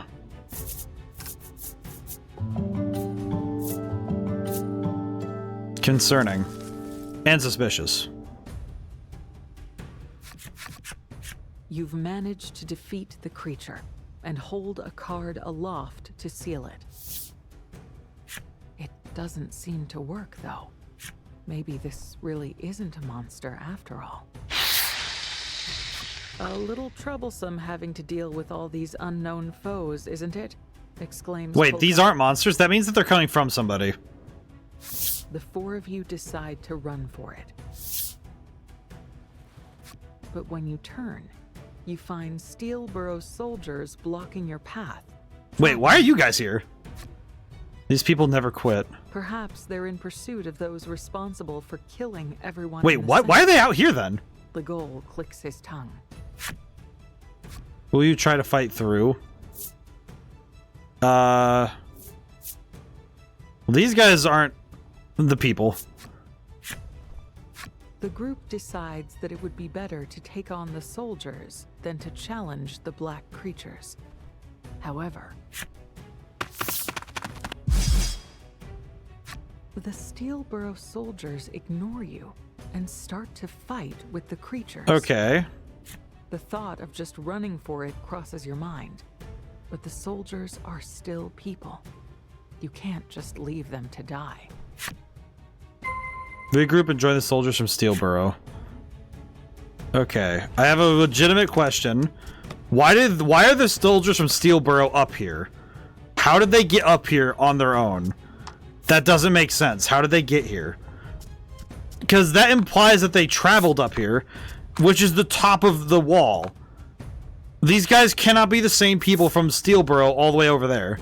Maybe hunting those black things? Yeah, but they're not... This isn't even like... this isn't even close to Steelborough. Like, none of this is close to that area. The soldiers don't wait for your help and manage to bring That's what I'm down so the confused shadow by. creatures. Polka shouts his appreciation to the soldiers. Thank you so much. They turn to look at you and Polka, and with a nod, they attack you this time. But why? But how? I think I'm more curious, how did they get here? Because that's the thing. It took us an entire hot air balloon to get up here. So how did, if they really are Steel Burrow soldiers, how did they get here? Because they would have had to do the same thing. And they would have also had to have traveled all the way up, all the way along with us. So how did they get here? Like, it would be specifically that, it would mean that Steel Burrow knew how to get to Newterra this whole time. Which, that implication leaves me with a lot of questions. Like, how did they... If they knew where this was, what were they doing with that information? And I guess conversely also, why wouldn't they use that information to their advantage, beyond just coming up here for something? Ow. Man, I haven't seen that frenzy animation in a while. Oh, they're just going straight for the goal. I see. Okay.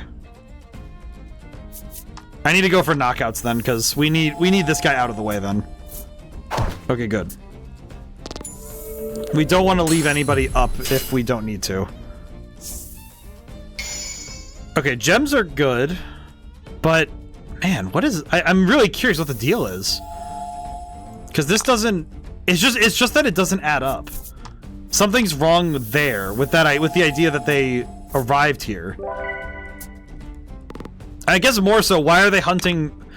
Why would they go so dogmatically after us to hunt us after the Senate thing? Like, how important was the Senate that they would chase us into the literal end of the earth to get either revenge or to bring us back to justice? Because that doesn't track, right? Something there is... There's questions there that are left unanswered that are seriously tripping me up.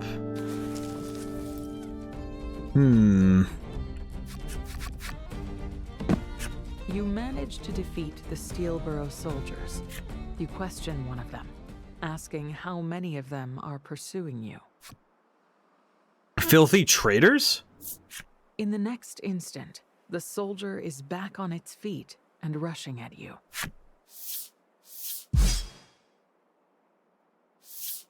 Legol turns to you. We shouldn't linger here. Abiding his suggestion, you decide to hurry away from the place. Yeah, I'm a little concerned, because what is their traitors? What do they mean? I feel like the story has finally, it's reaching this point of, okay, what is actually going on here? There's a lot of questions, and you decide to ask your friends what to do next. Who will you ask? I'll ask Legol. Newterra's dangerous, Legol says. Now that we know, we should just go back. You can't deny the truth of what he's saying, given what just transpired in the village. Nonetheless... I mean, I feel like we should just go hunting for more. The truth is out there. We should press on through Newterra, says Polka. He is curious about the mark on the map, thinking of the Guru of Lightville and her claim that what you seek would be in Newterra. Yeah, that makes more sense. Charles, what are you thinking? Trollis waves her hands about vigorously. Still good to go. And with that, she indicates that she'll follow you. Honestly, I appreciate her a lot. You tell the others, I want to keep exploring Newterra. Whew. You're curious about Polka's reaction to the mark on the map. Fine. But I'm going back after we check that spot out, Legol says, with no attempt to mask the displeasure in his voice. Polka looks carefully at the map and determines that the mark indicates a location north of where you are, between snow-capped mountains. Okay. I'm curious then, I'm curious if the goal is from here, maybe? Roving market. How did you get up here? How did you get here? How did, like, did they just follow us up here? But how? The merchant's eyes are You ask the man how he managed. Why, it seems as though he climbed over himself in pursuit of your group. You recoil a bit. I see. I'm sorry. I wanted to skip through a little bit because I'm like, how? How did he get? Like, how did he climb up here? Man, how? I'm so lost on some of this. But all right, I'm gonna trust my guy. Okay, deal. We kind of just need as much money as we can get right now. Let's see. Sell. I almost never use bellwethers, so we're gonna get rid of the bellwether. We don't need it. I never use them. Dude is a rock climber. He's an absolute menace of climbing, truly. Okay, I'm gonna sell the Bill of Good Fortune because we really don't need this. Okay, cool. We haven't used any of them lately. Kind of a shame. Alrighty. And we can sell this old equipment. Yeah, I do think that this. I think this area must be where the story's biggest twist must lie, then. Because now I'm realizing there's a lot of questions were being posed here that matter the most. Okay, let's see. Hawk's Blade. That's a big damage jump. But not enough to really be worth it. I think I will say it's funny that Polka has no attack abilities, but we can keep boosting him, so that's nice. Let's see. New equipment. Frost Mail. Warrior's Mail. Okay. This would be nice for Trawlus, I think.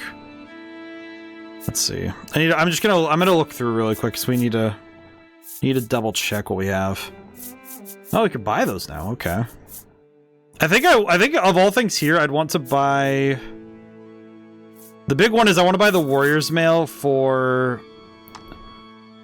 You know, we could buy it for. Let's buy for Trawlus and Legol. Their defense. We do need to raise their defense anyway. I think both of them need it, so. Because I definitely am noticing the amount of damage Polka or Legol takes is a problem. I think Polka's okay. Funny enough, I think Polka's one of the few that's. He's just generally good, so I don't need to worry so much about him. Let's see.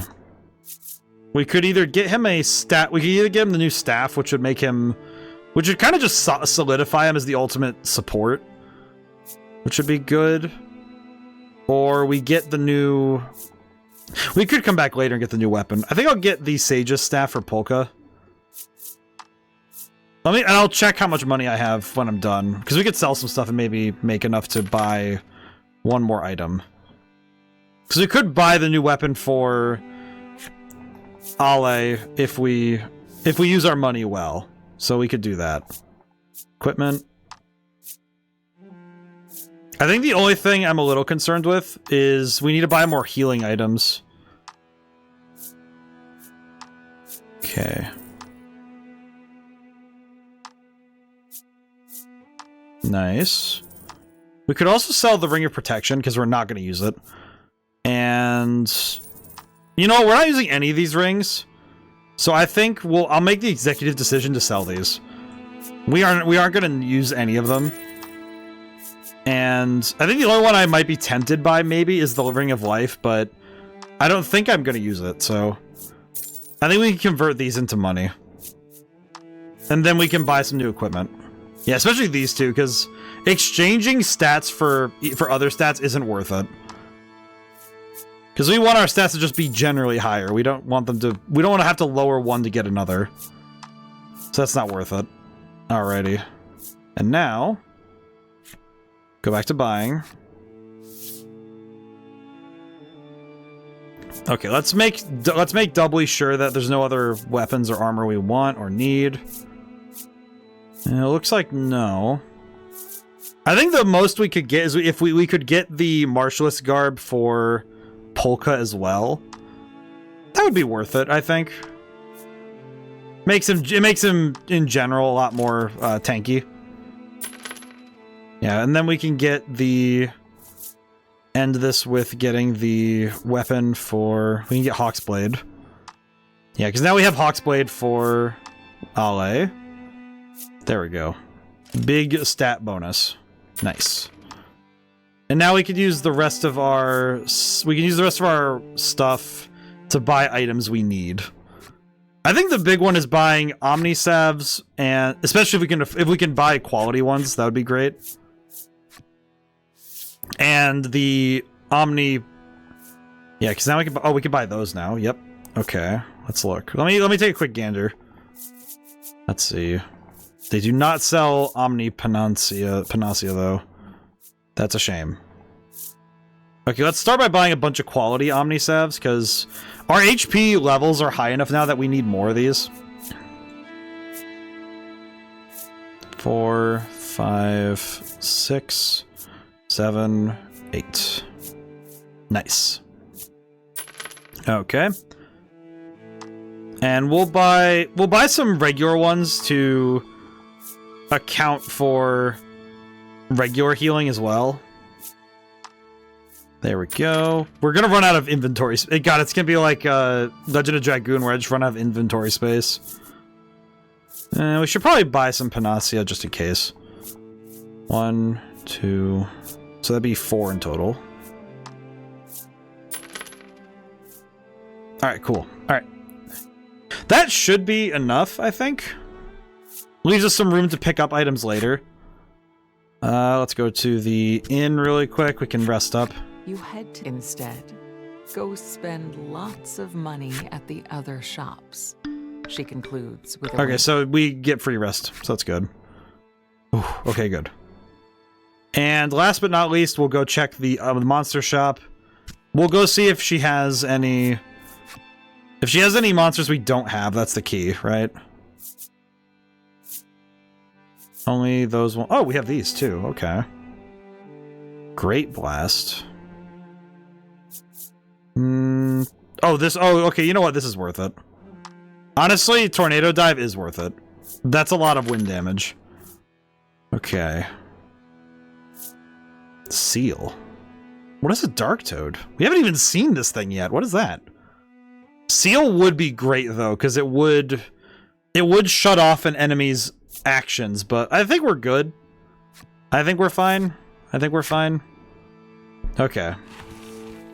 Well, we need to keep our money just in case we need it later anyway. I think I'm going to give the... I kind of want to give the dive to...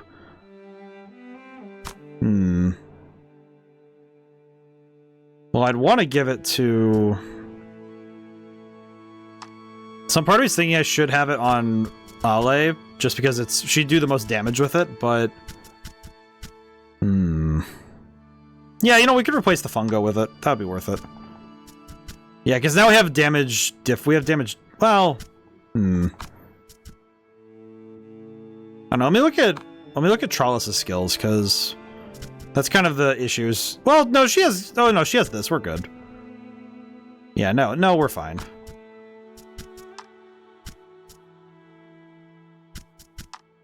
I feel like this is that part of the game where I'm stopped thinking about what we're going to be going into, and I'm just deeply curious what this game has left in the tank, because clearly there's still a lot we have left to do. Because I'm guessing that Newterra isn't the end of this, but what does that mean for the story? Alrighty. Well, at least we made most of the trip up there, so that's good. So now we just need to make the rest of the trip. Might be a good place. It might be a good time to...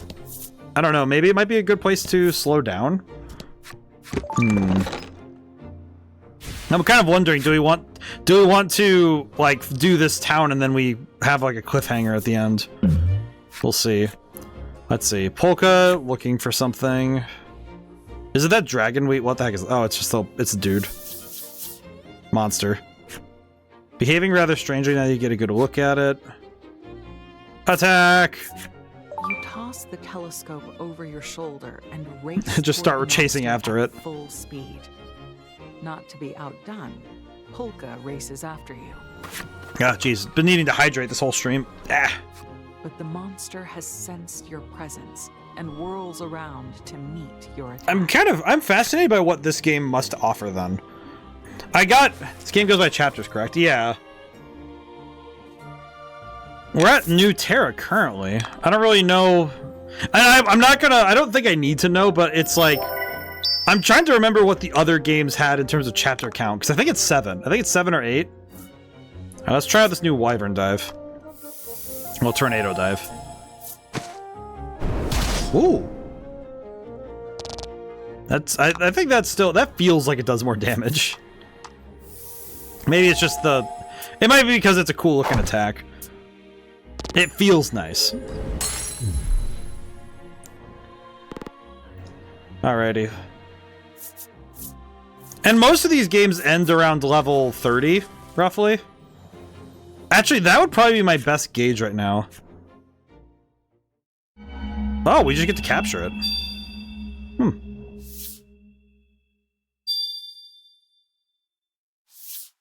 Oh, we get an upgraded version. Okay, cool. Nice. Monsters are all the same. You mutter under your breath and slip the card into your case. Huh. Alright. Well, we get a free monster card anyway. Mage Moth. That's what it's called? It's like, it kind of has, it gives you that feeling of like the bit from Chamber of Secrets where it's like, reading? I didn't know you could read. It makes this really like surprised face. Alrighty. Actually, depending on how long this takes, we might actually have the cliffhanger at the town. So we might, depending on how many battles we run into, we might end up taking our time. Oh, there's the Dark Toad, I see. So it's a bit of a portent into the future to see that one. Oh, we can use, never mind, we can use Flare Punisher. We have the technology, we're gonna use all of it. It is definitely helping out that we have we have 2 different abilities now that give us a gem on the start of battle. Which is turning out to be extremely helpful because it means that we can just instantly jump with a big attack. Which is turning out to be very helpful at the start of a fight. Alright, let's take out the healer first. Just looked up for my own curiosity. Ah, I see. My current guess is that the closer I get to level 30, the closer I am to the end of the game. Because that's how it's generally been with these games. I think, if I recall correctly, the Isle Dragon ended around level 33, and I think Forsaken Maiden was like 35, 36, maybe? It's like, and I think that one was because I did a little bit more leveling, because the last fight in... The Forsaken Maiden's last boss is hard. It's probably the hardest the combat gets in general in these games, I think. I think the Forsaken Maiden did the most with the combat, in my opinion. Which is interesting, because it's also the one that did the most... I think it definitely did the heaviest lifting in storytelling. It did some insanely good stuff with it. I think it's also just because like the relationship that you have with Laddie is super key to the story, and the fact that it's handled so expertly, I think is part of why the game does so well. I think this one. I think there must be there must be something I'm waiting to see. And I think this part of I think Newterra must be the part of the game where everything clicks together. Because it does seem to me at least that there's a answer here to one question I haven't had yet. And that's that we don't know where Lagol came from. And we don't know where, more specifically, where did the Steel Burrow learn of the Subterran stuff? So if that came from here, or it came from wherever, if Lagol's from here and it came from here, then what chapter do you say you're currently in? Well, the chapter name is Newterra. I think it's chapter 5? I'll double check. I'll double check when we're out of this battle. I need to save anyway, so be a good time to check. Wyvern dive. I keep calling it wyvern dive, not tornado dive. I think it's just because wyvern dive sounds cool. Dang it. I do like the dragon. Dragon makes me happy. Maybe that's why I wanted the dragon card. It's confirmation bias. More dragons. We do love dragons here. Alrighty, let me check. Needs a Blossom Storm. Rose Storm, and then just hit him with the... No, it's chapter 6, my bad. I see. So this is chapter 6. I'm guessing, well, I'm thinking, because it's like... I'm trying to remember if the games were in chapters of 7 or chapters of 8. But... I don't need to know. I think it's more just me trying to... I'm trying to see if I can get myself to remember from when we played this game. According to Polka, or the other two. The place that the map marker indicates should be around here. Huh. Is it up here? You can detect the telltale signs of life nearby. Could there be a village? It may be worth a visit. Okay. Alright, how emotionally traumatizing is it going to be in this place? You notice telltale signs of monsters, too. Is it going to be a monster village like in the other games? It is. To your surprise, you realize that there is a settlement of monsters just ahead. The mark on the map looks like it's pointing to this village. It seems like it could be dangerous to approach. What do we do? You say that you want to go into the village, but Legol stops you, insisting that you need a plan first. However, with uncommon zeal, Polka suddenly bursts out, "Please, you have to let me investigate the place." I was curious for myself and looked it up so I kind of know how far you are. Interesting. He explains that the mark drawn on the map looks much like his mother's hand. Ah. You truly do want to agree to his request, but it would be reckless to a fault if you just marched right in without preparing. Is there anything you might be able to use? The fairy dust, maybe. The fairies you encountered on the end wall were masquerading as Polka and Trollis. So wouldn't that mean you could use this powder to disguise yourselves? You suggest to the others that you use the fairy dust to disguise yourselves as monsters. Though reluctant to assume such a form, you're left with little other recourse. Alright, let's see what happens.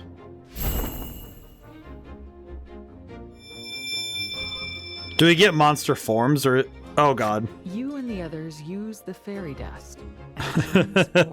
Okay, can I just say that... Okay, all 4 of these are hilarious. Because it's like, okay, so Polka becomes a straight up shadow... like a goofy little shadow demon. Why does... Okay, question. Why does Legol look like an eco monster? He looks like straight up something from like Eco or Shadow of the Colossus. Trollis looks like... Why does Trollis look like... Trollis looks absolutely cracked. And then Ale just gets to be herself, but gray with little, like, cat ears. Looks exactly like the boy in Eco. Trollis seems somehow pleased with her newfound fuzziness. She is very soft. Certainly more pleased Aww. than Legol, who is rather less than happy about his new monster form. At any rate, the transformation has afforded you the opportunity to safely infiltrate the village, and you set off to do Alright, so. well that's not too bad.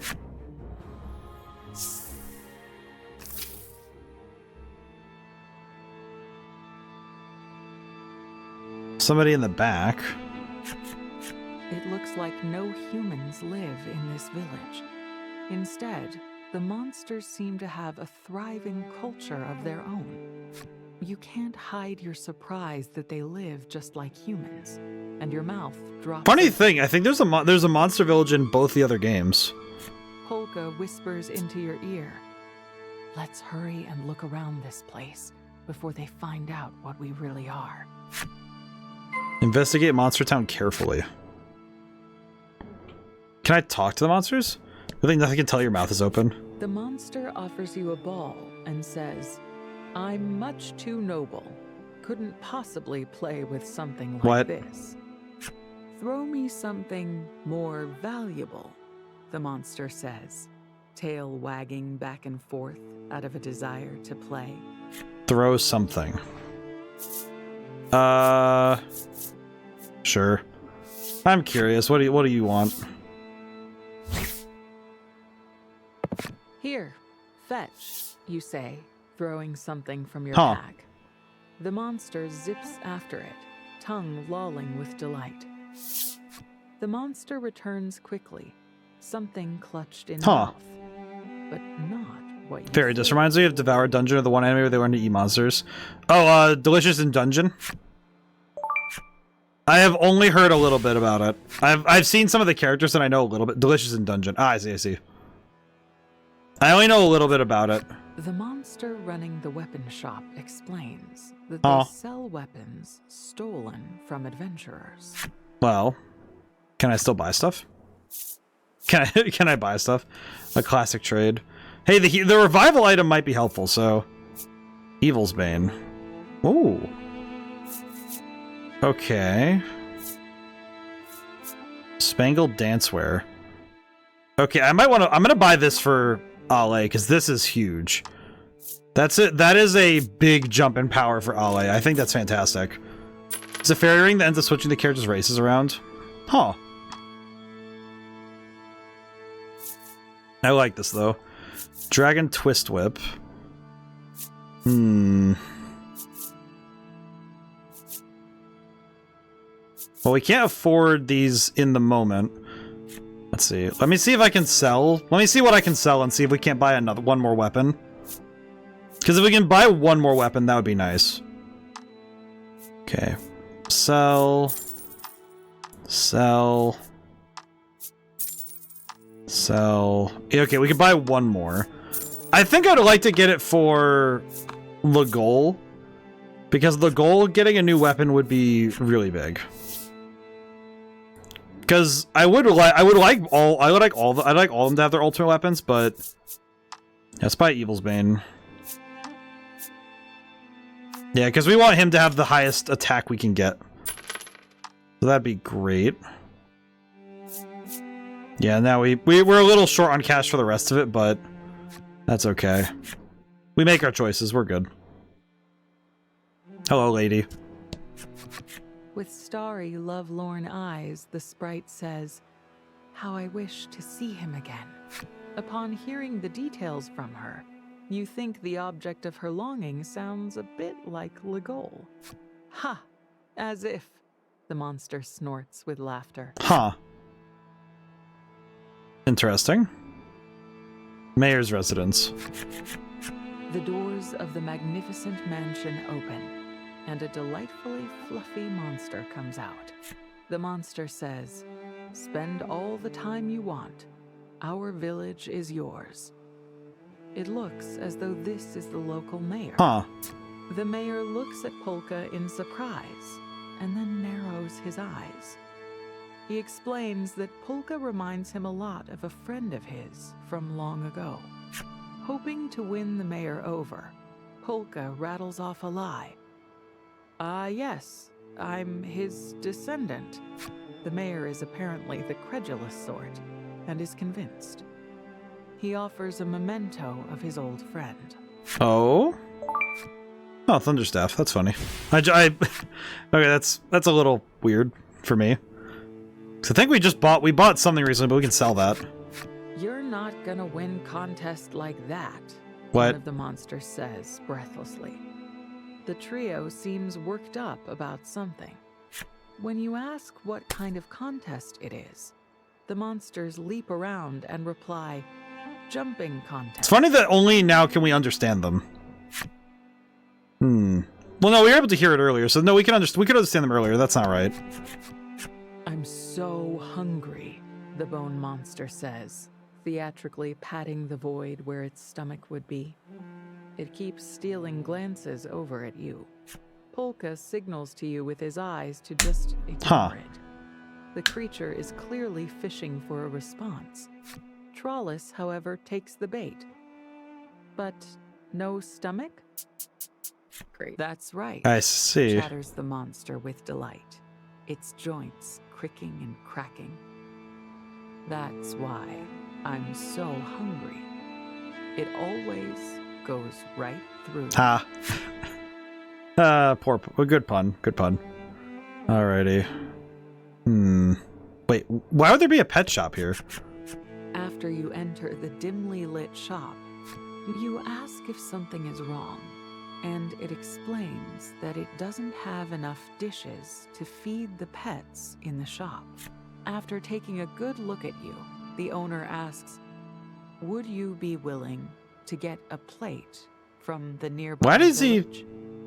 You don't especially want to help a monster. But Pulka convinces you by saying, it probably wouldn't hurt for us to ingratiate ourselves to the locals. Huh. Find a plate in the Silent Village. Okay. So we can just jump back and forth really quick then?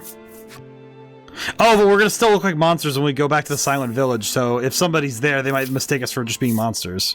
You leave the village and quickly undo the transformation. You don't Never mind. find it terribly enjoyable to remain in monster form. Huh, interesting. Kind of surprised that we can swap back and forth like that, but okay. Actually, more so than anything, I'm curious what it's going to be by the end of all this. Let's see. In ruin? This ruin looks as though it may have been an inn. Unfortunately, I'll rest there really quick isn't anyway. a single piece of dishware to be found. They must have all been taken already. Okay. I'm gonna guess that it's the... I'm gonna guess the sturdy building. There is a single word written in crude lettering Plate. on the wall. Alright, well we found the wooden plate. Highly unsettling though it may. Trembling, Legol says, we got what we came for. No point sticking around any longer. He's not wrong. You could be attacked at any time by one of those shadowy creatures. You all agree to hurry back to town. Okay. I'm wondering if there's a plot. I'm wondering what this is entailing. What's the intent? Story-wise, right? Because they wouldn't make us run and get a plate for no reason, right? Kind of like, okay, what would be the... You use some of the fairy powder to change form into a monster and slip back into the town of monsters. I'm curious what would be the goal. What is the objective? Because I don't think a plate is just a plate, you know? The monster accepts the plate from you and immediately sets about preparing food for the pets. Huh. You hear the shuffling of feet on the floor as the hungry pets answer the owner's call. But then you realize what the pets are. Oh, there's people. Humans. Eat up. You're all very, very important gifts. The monster coos with a smile. What do we do? Oh, boy. You can't turn a blind eye to this. This is barbaric. How dare you treat humans this way? You scream. The monster looks at you in surprise. What you talking about? You draw your weapon and brandish it at them. I feel like this is a poor decision, but it's also like, but what's... I guess Ale wouldn't really be able to handle that, honestly. I don't think Ale would be able to handle any of that. Oh god, we have the cards. All ally and enemy attacks land. Okay. I will say I appreciate the monster formed cards. Because now we just get to have just a bit of fun with that.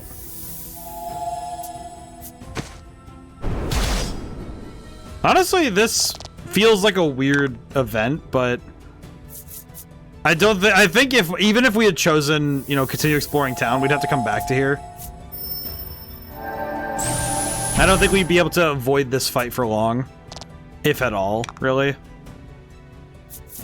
So it's just. I think it's just gonna happen no matter what.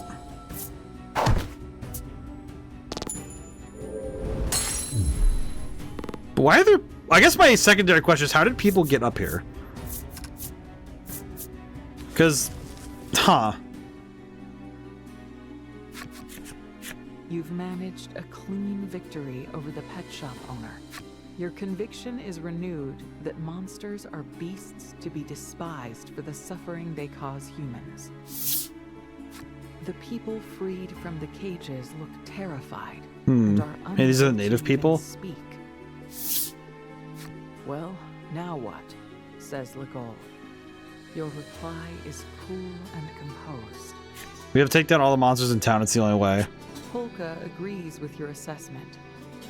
We'll be found out before long, and there's little else we can do to save so many people. In a tiny voice, Legol replies, "Yeah, right." He looks out of the shop window and surveys the town.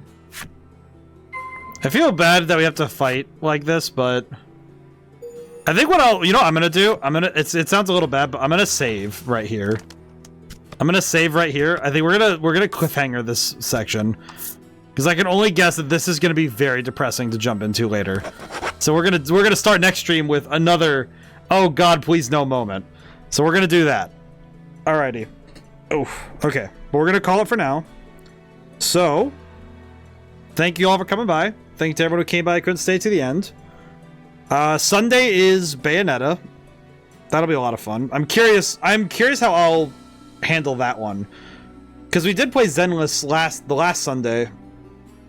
So I'm on the action game grind, but I'm curious how I'll handle Bayonetta. Whew. And I think this game and Fuga are rapidly racing towards some big finishes, so I'm curious what the ends are going to feel like. Alrighty, but thank you all for coming by. Alright, let's see. Can I raid out today? Is there somewhere for me to go is the question. Ba-ba-ba.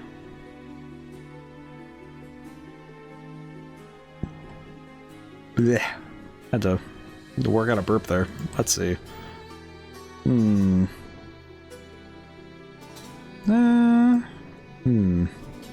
Wait, what?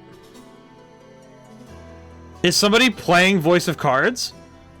Oh my god, somebody I follow actually is playing Voice of Cards. No way. No way that somebody's actually playing it. Ah, they're in the Be Right Back screen though. Wait, they're playing Beast of Burden too? Oh my god. Oh my god. Oh my god, we're ahead of them! Oh my goodness, yeah, I'm gonna go right over there. Alrighty. Now whenever I see you guys next, goodbye for now, and thank you so much. I'll see you soon.